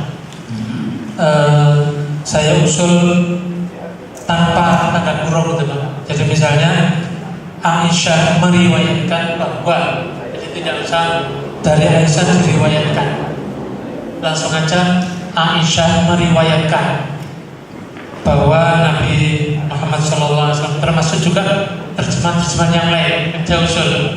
Jadi langsung aja. Jadi subjeknya kemudian predikat, kan enak langsung. Artinya tidak usah pakai tanda kurung itu. Tidak usah pakai tanda kurung, langsung aja Aisyah meriwayatkan bahwa. Tidak usah bainal qausain. Ya. Kenapa diberi tanda kurung kota? Karena di dalam Arabnya itu tidak ada kata-kata rumiah. Makanya jadi ini tambahan yang dianggap penting, yang sebenarnya di dalam bahasa Arabnya tidak ada. Ya kan, iya betul. Makanya jadi ini untuk membedakan mana yang tambahan dengan mana yang terjemah asli. Jadi mungkin maksudnya di sini nih supaya diketahui tarjamah harfiahnya barangkali. Ya, kita kan Pak, jadi menerjemahkan dari Arab ke Indonesia itu juga harus mengikuti kaidah bahasa Indonesia. Saya kira kalau saya lebih enak mendengarkan. Memang itu gini pilihannya, tarjamah harfiah apa tarjamah tafsiriyah, itu pilihannya. Kalau dipakai tarjamah harfiah konsekuensinya harus mencantumkan bainal qausain ini dalam dua kurung ini. Kalau memang terjemah tafsiriyah ya kurungnya dibuka, ya dilewati. Ya jadi itu saya kira dikembalikan kepada ahli bahasa. Begini Pak, karena kalau pakai ru'ya dalam ungkapan muhaddisin itu kalau ditanya Pak, kalau ru'ya bukan bahasa Indonesia ya, itu dicurigai hadis itu doa. Iya karena si waktu tamrid. Iya. Jadi lebih bagus ini ya dari awal itu dari Ibnu Umar diriwayatkan, tidak ada kata-kata diriwayatkan kok, nggak usah aja dia berkata aja langsung dari keramat hati itu dan seterusnya Aisyah juga ya. Nah jadi itu kemudian yang kedua ungkapan begini Pak, wasok awal Albani. Ingat loh ya, kalau Albani mengatakan hadisun sahih itu beda dengan wasok aku. Iya, wasohahu itu kemungkinannya dia hasan, tapi disohhikan karena ada jalur yang lain. Beda itu. Iya, ada jalur yang lain sehingga dikatakan wasohahu. Lain kalau hadisun sahih, ya. Tapi kalau wasohahu itu kemungkinannya dia itu tadi dikatakan itu hasan. Tapi karena ada jalur yang lain sehingga dia mensohhikan karena adanya jalur yang lain. Tidak maksud saya sekalian saya. Iya. Ini yang menulis wasohahu itu pasti bukan Albani, orang lain. Jadi sebenarnya di tes Albaninya sendiri kayak apa? Betul.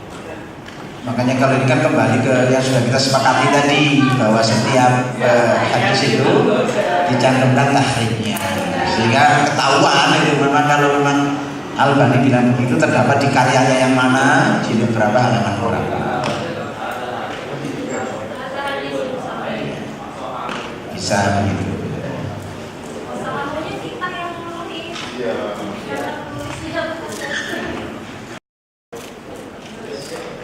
Jadi kita saya Pak sebelum masuk ke C Pak. Pak sebelum masuk ke C. Oh iya supaya tidak ketahuan. Ini mundur sedikit ke bagian Pak. Sebenarnya saya tadi menyiapkan di komisi bencana, tapi karena saya repot hanya pindah ke sini. Di bencana itu ada tertuang beberapa tuntunan ibadah. Nah di situ mengenai masalah najis. Di nomor 3 cuci badan, pakaian dan tempat sholat dari najis. Nah ini supaya mensinkronkan dengan tuntunan ibadah dalam bencana itu. Di situ dicantumkan yang dimaksud najis itu apa? Di antaranya air kencing, kotoran manusia, kemudian binatang yang diharamkan. Nah, di bencana itu muncul itu, maka oleh karena itu mungkin supaya sinkron di sini kan belum jelas harus bersih dari najis. Yang termasuk najis itu apa? Walaupun tidak diberikan, tetapi hadis-hadis tersebut saya kira supaya bisa mewakili. Karena kalau dari sini sepertinya baru ada satu air kencing saja. Mungkin itu usulan supaya yang dimaksud najis itu apa? Saya kira bisa hadis-hadisnya sama. Jadi ditambahkan satu keterangan tentang identifikasi benda-benda najis ya. Jadi identifikasi benda-benda najis. Apa yang dimaksudkan najis? Satu lagi yang berkaitan dengan terjemahan ayat surat Al-Maidah. Al-Maidah 6. Ya, Al-Maidah 6. Terjemahan minal ghaibin. Di situ kan disebutkan dari tempat buang air dalam kurung setelah buang air besar dan kecil. Kalau menurut saya dalam kurung ini dibuang aja Pak, langsung aja tempat buang air besar dan kecil gitu Pak. Atau BAD. Betul. Saya paham maksudnya. Cuma gini. Bentar yang kedua Pak, nanti sekaligus komentar Pak. Ya. Terjemahan ini kita kutip dari Departemen Agama apa adanya, ataukah kita terjemahkan lagi? Kalau misalnya kita sepakat kita kutip dari terjemahan Al-Quran yang Departemen Agama itu, ya sudah kita ambil apa adanya. Karena itu kan tim, dan itu kalau memang footnote-nya ke sana ya tentu kita tidak berhak untuk merubahnya. Tapi kalau kita memang sepakat diterjemahkan sendiri ya nggak apa-apa. Ya saya kira Pak, karena kita kan majelis takjih Pak. Betul. Ya. Saya kira kita juga punya otoritas untuk menerjemahkan. Tidak hanya Departemen Agama saja yang punya otoritas itu. Betul. Karena itu saya mengusulkan, kalau diusulkan tadi. Yang kedua, atau menyentuh perempuan dalam kurung jima. Kalau saya mengusulkan aja langsung aja nggak usah menyentuh perempuan atau jima gitu Pak. Karena begini, kalau menyentuh perempuan ini kan masih menurut saya harfiah. Saya lebih langsung aja ke jima itu, nggak usah, karena yang dimaksud ada jima. Atau bahasa yang lebih Indonesia ya, bahasa yang lebih Indonesia. Ya terserah. Yang intinya tidak kata menyentuh dihilangkan Pak. Langsung aja jima atau bersetubuh atau menggauli. Ya monggo yang mungkin lebih. Ya barangkali disebut menyentuh dalam kurung itu ya mungkin karena di kalangan fuqaha juga ada yang memahami. Ya karena kita masih tadi itu kan harus tegas gitu Pak, bahwa kita pilihan yang ini gitu Pak. Karena masih tadi kan memilih, atau tadi itu memilih jima maksudnya, bukan menyentuh perempuan dalam pengertian hakiki singular itu. Sehingga ini menunjukkan identitas kita bahwa kita itu tegas, yang dimaksud lamas komunisasi itu adalah hubungan seksual. Bagaimana kalau terjemahan itu dikembalikan ke depan atau diterjemahkan sendiri lagi? Terjemahan ayat itu, karena kan ini kan ngambil dari yang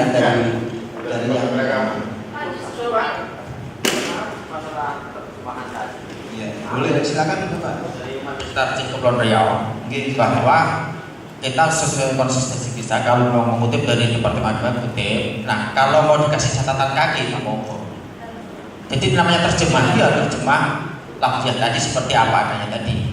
Nah kalau menjelaskan misalnya yang namanya aula mas komunisa itu adalah jima, tentu kalau diterjemahkan lafziah di situ tentu itu sesuatu yang keliru.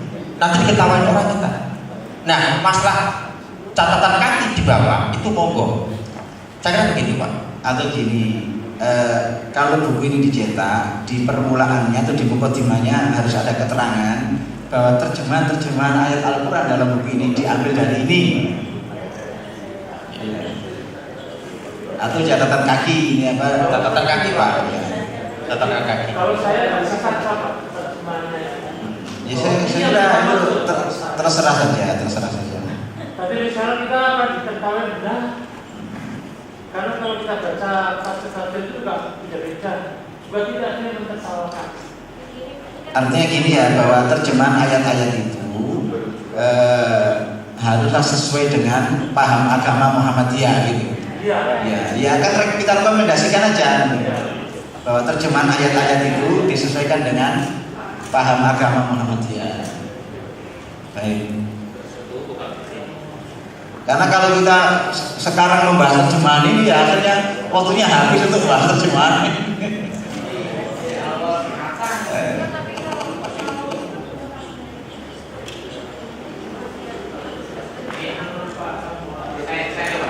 Menurut KPD, jadi di sini disebutkan pada halaman ini itu disebut sama dengan sini menyentuh perempuan, tapi dalam kurung itu bersetubuh. Yang memang itu ingin menegaskan bahwa ayat lamas itu secara lahiriah artinya menyentuh. Tapi kami majelis tarjih memahami. Nah, itu. Ini sebenarnya Pak? Dalam terjemahan ini kan sebenarnya sudah ada ya, cuma mungkin tadi hanya penegasan. Ini kan menyentuh, yang dalam kurung itu kan sebenarnya maksud dari menyentuh kita. Maka sebenarnya kenapa dikutip apa adanya, mungkin karena ada dalam kurung jimanya itu. Kalau tidak ada saya kira tidak akan dikutip. Sama dengan ayat la yamassuhu illal mutahharun. Saya kira mesti tidak akan mengutip apa adanya di Kemenak, karena kan tafsir kita beda dengan yang Kemenak. Tapi karena ini ada kata jimanya, dan saya kira dalam HPT juga sama. Karena ada, kalau tidak ada dalam kurung jimanya, saya kira ini perlu diterjemah ulang. Tapi karena dalam kurung sudah ada apa yang dimaksud menyentuh perempuan itu adalah jima, itu sebenarnya sudah menguatkan. Nah, itu kan tafsir sebenarnya, tafsir dari menyentuh perempuan itu dianggap cukup ya. Di sini dalam kurung yakni bersetubuh, bahasa tadi kita pakai. Ya, dalam kurung.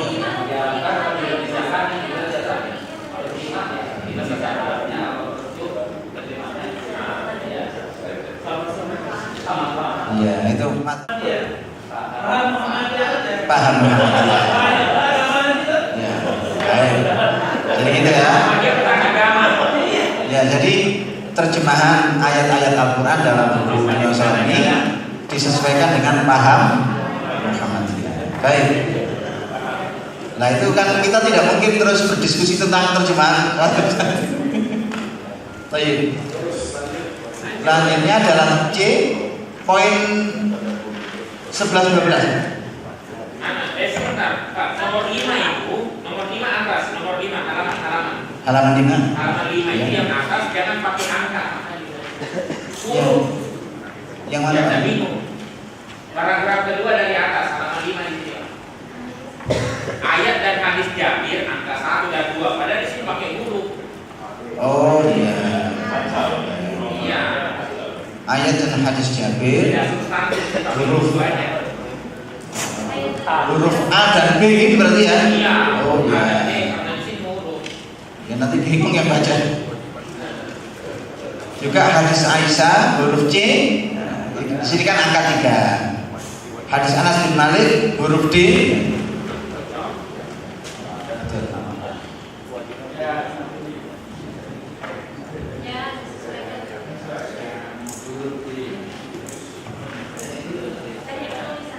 Yang karena Pak Syakir ini terbiasa bimbing skripsi jadi teliti sekali. Nanti editor Pak Syakir editor kan lanjut C ya. Tata cara sholat nomor 1.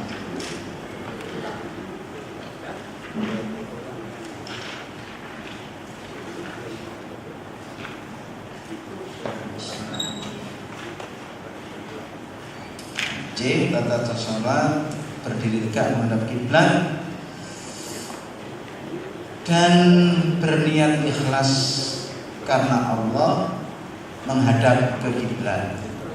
Ada pengulangan kata atau tidak boros itu.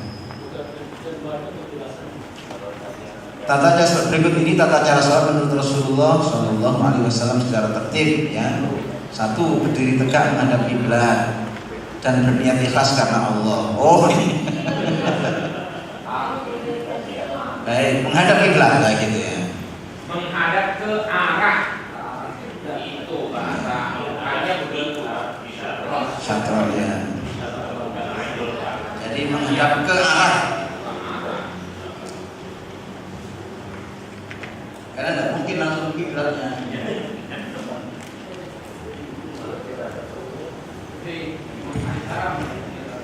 Di Jawa Timur itu berkembang ini cerita turun-temurun. Di komplek pemakaman Sunan Ampel Surabaya itu ada namanya makam Mbah Bolong. Kenapa disebut Mbah Bolong? Karena dia bisa melombangi tembok dan langsung melihat Ka'bah dan dipercaya pada masyarakat. Saya paham. Ya langsung aja Pak.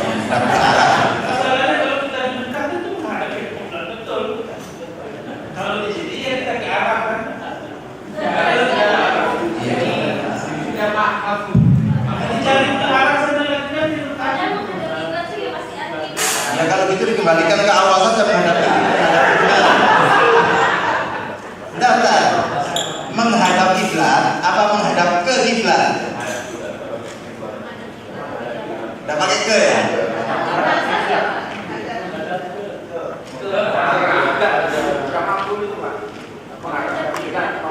Bahasanya satrol masjid. Satrolnya itu jangan dilupakan itu. Penting. Di hadis-hadis itu tidak ada kata. Dia tapi ayatnya gimana?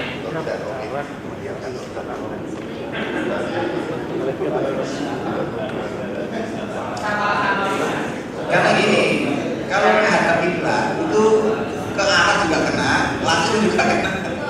Kalau sudah kiblat pasti arahnya kena. Iya, kita pakai sentral juga. Ya sudah menghadap kiblat itu aja namanya. Ya tapi saya tidak pernah memutuskan. Saya menggalisi Bapak, menggalisi yang pertama ini tentang berdiri, Pak. Yang selalu sering membuat jamaah bingung. Kalau sekarang ini banyak ada surga yang lain yang masuk ke sini. Berdirinya belum.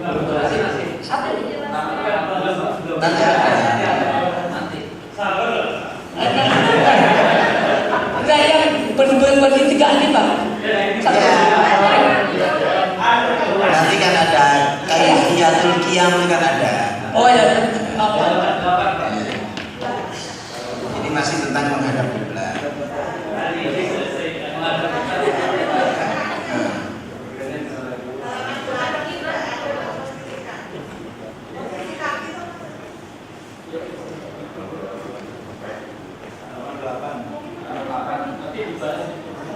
Ya menghadap kiblat dulu di sini.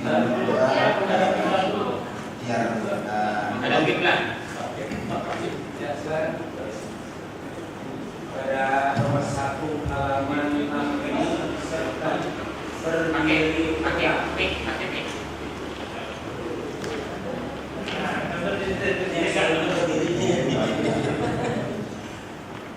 ya disebutkan berdiri tegak. Di sini tidak landasannya berdiri tegak itu landasannya apa? Dalilnya mana? Kita dapatkan di dalam hadis Rawahul Khamsah di Nasai. Karena Rasulullah SAW idza qama ila shalah i'tadala qa'iman. Berdiri tegak. Barangkali ini perlu dicantumkan di sini.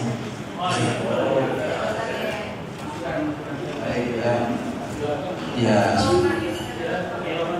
Oh, sudah ada dalam 8 ya.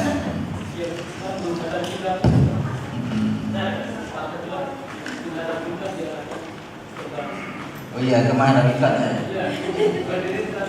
Baik Bapak, kita menghadap kiblatnya dulu karena nanti soal kaifiyatul qiyam itu nanti ada sendiri. Saya kira tidak ada masalah ya pada kiblat ini. Ayatnya ditambahkan yang Pak, mungkin itu redaksinya yang membuat bingung itu Pak. Karena di redaksinya itu kan berdiri tegak. Nah itu kalimat berdirinya mohon dihapus dulu.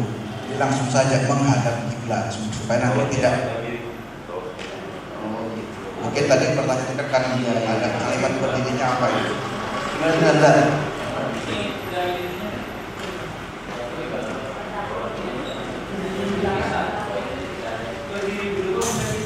Ya, terima kasih Pak. Tadi sudah saya sampaikan yang di HPT itu kan ada 41 item. Kemudian kita coba yang pertama itu menghadap berdiri, menghadap kiblat dengan niat yang ikhlas. Poin 1 ini dibahas satu-satu. Pertama menghadap kiblat, kemudian yang kedua berdiri, yang ketiga ikhlas. Nah nanti yang persoalannya nanti mau dibalik-balik monggo lah. Yang penting berdiri dulu menghadap kiblat atau niat ikhlas. Ini dijadikan satu ini. Nah nanti itu redaksi nanti bisa diulang-ulang. Sekarang yang dibahas menghadap kiblat ini sepakat atau ada perubahan menghadap bukan kiblat lagi gitu. Salat itu. Kemudian yang dalilnya apa cukup atau ada tambahan? Kami dalam menyusun ini dalil itu tidak semuanya dicantumkan dengan istilah kalimat nanti antara lain. Kalau dicantumkan semua semakin banyak, bukan tuntunannya semakin bingung, dalilnya banyak. Tapi antara lain ayat yang dikutip 1 atau 2, kemudian hadis yang dicantumkan atau 1 atau 2. Jadi itu untuk memperingan bacaan-bacaan bagi warga Muhammadiyah. Jadi nanti untuk redaksi menghadap dulu atau berdiri dulu nanti bisa disesuaikan. Niat dulu. Ya nanti bahas nanti niat. Nanti di belakang kan ada ya, ada menghadap kiblat, ini perlu dibahas. Yang kedua, berdiri, bagaimana cara berdiri. Yang ketiga adalah niat. Kemudian nanti ada takbir, apakah niat ini berbarengan dengan takbir atau tidak dan lain sebagainya. Enggak Pak? Makanya begini Pak, saya lebih cenderung untuk membahas niat dulu nomor satu. Karena apa? Muhammadiyah itu dari dulu berpandangan an-niyah itu dimana al-qasdu, menyengaja. Ketika orang mau ke masjid itu sudah ada niat. Nanti kalau misalnya berdiri dulu menghadap kiblat, nanti dia mengangkat urutannya baru niat. Disitulah nanti warga Muhammadiyah tanpa bingung. Nanti dikira niat itu setelah berdiri.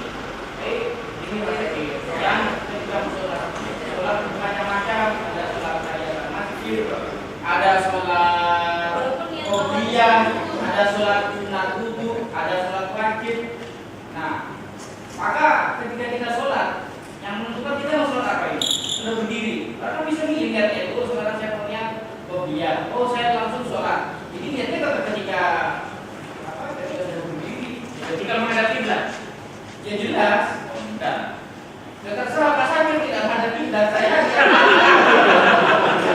Maksud saya, ya, niat ini sudah ada di dulu sebelum kita melakukan ini. Pak, saya punya usul. Kata-katanya begini, niat menghadap kiblat atau apa? Jadi niat kita dahulukan dibahas, kita jadikan ke depan. Sekarang kita bahas keduanya dari berdiri. Kalau iya, berdiri. Nah, niat berdiri tegak dan menghadap kiblat. Mungkin itu boleh.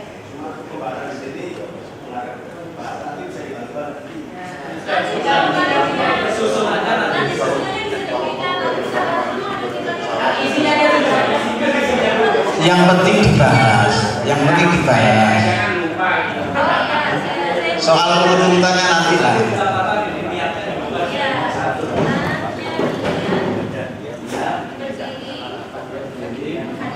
Nah, sebentar, masalah kiblat sudah selesai ya? Sudah selesai. Saya kira dalil-dalilnya sudah cukup.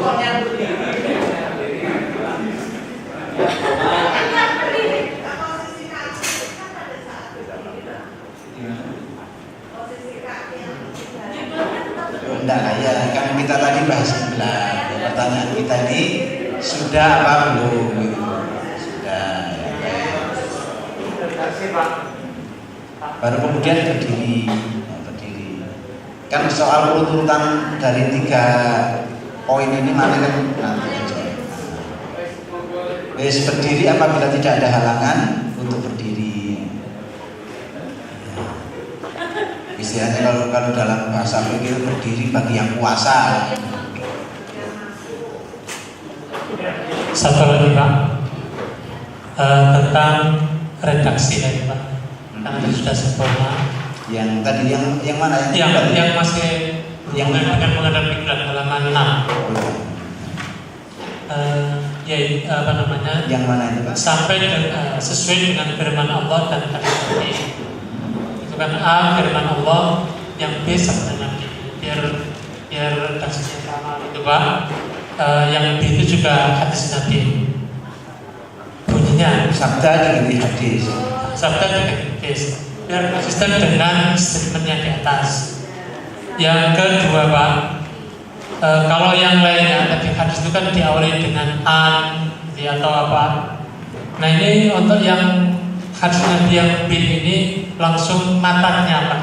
Nah perlu dikasih an siapa gitu Pak, atau ya sanadnya penggalan itu ya. Iya penggalan. Jadi kalau semuanya diawali dengan salah satu sanad, salah satu rawi dari D dalam sanad itu, ya ini juga sama gitu Pak. Ini makanya dalam Sahih Bukhari banyak hadis mu'allaq ya ini. Banyak hadis mu'allaq dalam Bukhari itu ya. Ya karena di tempat lain disebut secara lengkap, di sini ya disebut intinya saja. Nanti kalau ingin lengkap merujuk kepada yang lengkap. Ya barangkali adalah disesuaikan dengan yang lain ya. Disebutkan juga paling tidak nama sahabat riwayat hadis. Ya, saya kira bisa itu penting. Sudah Pak. Yang menghadap kiblat tadi masih lalu Bang. Itu kan ada beda pendapat. Kalau dalam Masjidil Haram ke Ka'bah, orang di Masjid Saudi ke Masjidil Haram, orang di Indonesia jauhnya kemana?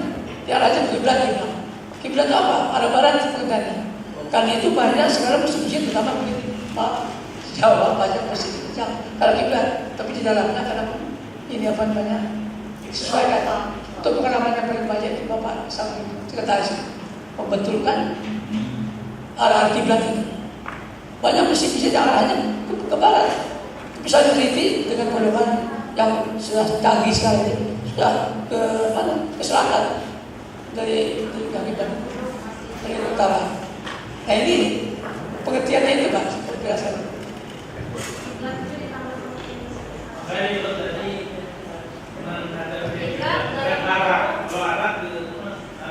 Ya sudah menghadap kiblat tadi mewakili. Baik, berikutnya berdiri apabila tidak ada halangan untuk berdiri. Ya.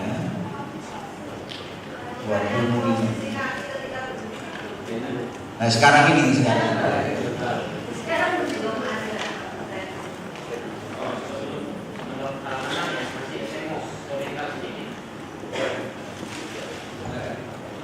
Tanya sama Adelis tadi, apakah tata cara berwudu mau dimasukkan dalam buku ini atau tersendiri? Karena kalau di sini belum ada tata cara berwudu, tata cara toharoh paling tidak. Karena ada, maksudnya mau dimasukkan dalam buku panduan ini, tunggalan ini atau tidak? Kalau tersendiri nanti kita hidup, karena begini, miftahus sholat tuhur, sehingga kalau saya mengusulkan di atas C itu tata cara sholat, beritahukanlah tentang tata cara berwudu. Iya, paling tidak berwudu, paling tidak, karena miftahus sholat tuhur. Ya. Buktinya tidak mungkin kita tidak untuk ila sholat dan persiapan nanti akan dipakai. Maksud saya betul yang saya Pak. Ini kalau mau sekalian, karena kalau mau terpisah ada juga sih jarang sih yang terpisah. Ya betul. Tapi ini diselesaikan dulu. Ini diselesaikan dulu.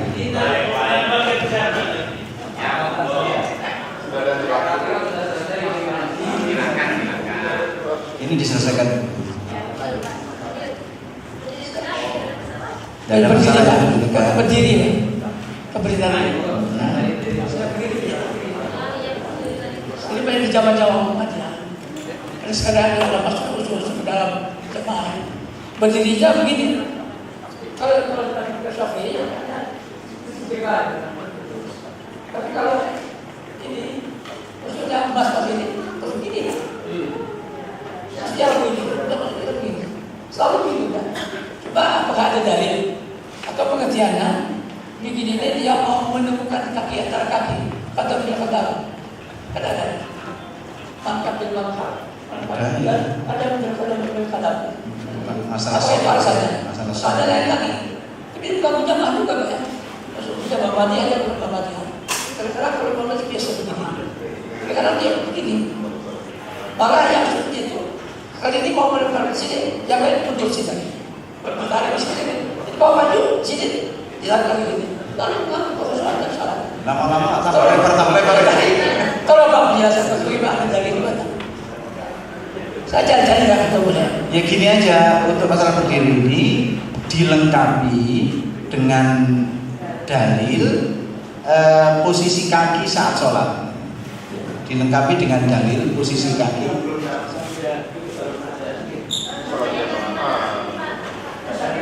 Sedikit penjelasan Pak. Jadi kalimat yang awal itu memang kita buat berdiri tegak dengan merenggangkan kaki kanan dan kiri awalnya. Tapi setelah dibahas mencari dalil merenggangkan kaki kanan dan kiri itu ada tidak dalilnya. Itu kami dari tim itu sampai sebelum ke sini mencari dalil itu khusus belum menemukan. Bentar, mungkin belum menemukan. Akhirnya dibuatlah berdiri. Cara berdiri ini kaitannya dengan sholat munfarid. Jadi kalau tadi ada masalah kanan, kiri, bergandengan, ilzam dan sebagainya, bahu dan sebagainya, itu pembahasan dalam sholat berjamaah. Ini sholat munfarid, sholat wajib. Nah, ini mungkin perlu. Maka ketika berdiri tegak bagi yang memungkinkan, kalau tidak bisa duduk. Ketika duduk pun pertanyaannya, kakinya duduknya duduk apa? Itu dalam sholat sakit kita akan bahas. Sekarang ini sholatnya sholat munfarid, Pak. Sekarang berdiri. Kalau nanti Bapak Ibu Anda menemukan dalil berdiri kaki kanan itu sekian sentimeter badannya, monggo disampaikan dalilnya kalau ada. Atau lebar atau rapat. Ini kemarin ketika mencantumkan merenggangkan kaki kanan dan kiri itu kami sementara tidak dulu karena belum menemukan dalil. Maka yang pokoknya adalah berdiri. Setelah berdiri dibahas. Memang kalau tidak bisa berdiri baru duduk dan sebagainya. Kalau berbicara tentang farid loh ya cuma berdiri saja. Ya makanya. Tapi kalau berkaitan dengan jamaah, mau nggak disantumkan misalnya berani nggak memberikan tafsiran penambahan selebar bahu, karena dia sekalian supaya dia tidak karena nanti ada teguran sendiri untuk yang kaki tok, nggak ada hadisnya malah. Saya lupa ya, cuma ada tulisan buku tuntunan sholat karangan Ustaz Muhammad Thalib itu menjelaskan masalah ini, masalah berdiri saat sholat. Di sana dijelaskan, seingat saya riwayat Abdul Razak bahwa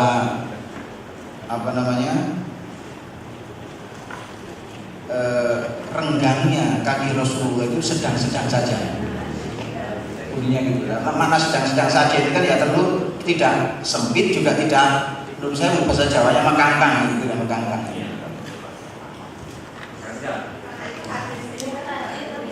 Mu'tazilan ya.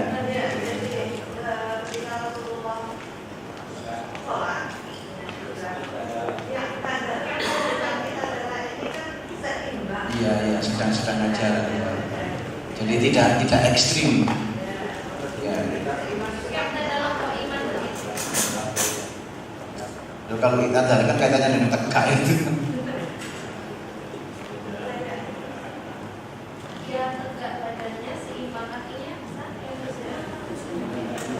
Nah, kalau yang kita ini kan dipahaminya kan berdiri tegak lurus dalam artian kata posisinya dari atas sampai bawah itu kan lurus kayak ini. Jadi kan istilahnya itu kan jadi kan udah lurus nih. Nah, kalau dalam beberapa riwayat itu dikatakan lagi kan berdiri tegak lurus. Berarti memang tidak begini. Iya. Tidak berdiri tegak lurus ya. Artinya dari kata-kata tegak lurus itu sebenarnya sudah bisa digambarkan, posisi kaki sudah bisa digambarkan. Ya, bahwa kalau orang tegak lurus itu bisa digambarkan posisi kakinya tidak menempel juga tidak terlalu renggang.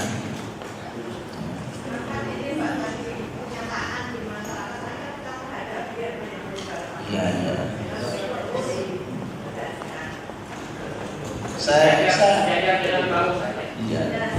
Istilah sejajar dengan bau itu saya kira juga bisa dipakai sebagai pedoman. Ada riwayat Bukhari ada Pak.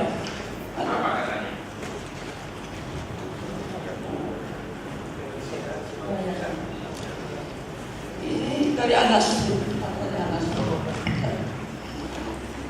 Anas bin Malik radhiyallahu anhu an Nabi sallallahu alaihi wasallam qala Amir Yusuf bukan dalam ini ya betul. Fa ini arafu min wara'i zuhri wa kana alama yulziqu mankibahu min mankibi. Soal biman bin Sabi wa qadamuhu bi qadamihi. Rawal Bukhari halaman 683. Sof itu menata sof itu ya. menata sholat.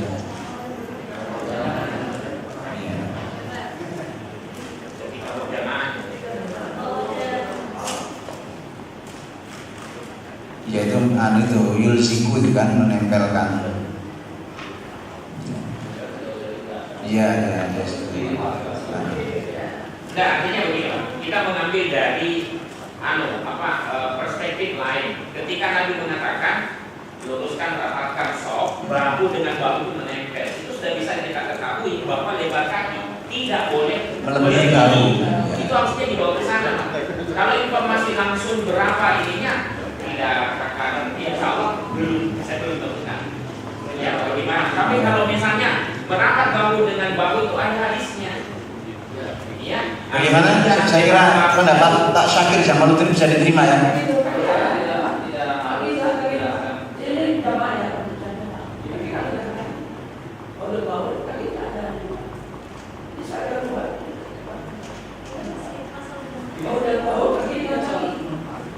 Oh iya, kaki dengan kaki itu kaki sebelah Pak, bukan kakinya sendiri.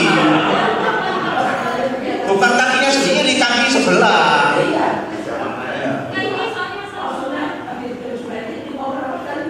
Lainnya merapatkan dengan saudaranya, bukan merapatkan lagi sendiri kan. Nah yang terus kemudian kita pahami berdasarkan hadis itu, walaupun sholat munfarid, kaki kita ini renggangnya tidak boleh melebihi bahu gitu.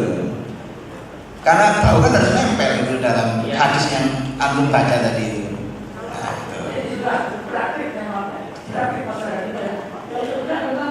Iya lah, makanya terus kita luruskan.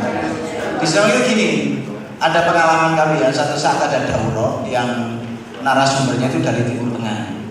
Nah terus teman-teman yang di sok terdepan itu wakinya renggang-renggang itu, yang di sok terdepan wakinya renggang-renggang.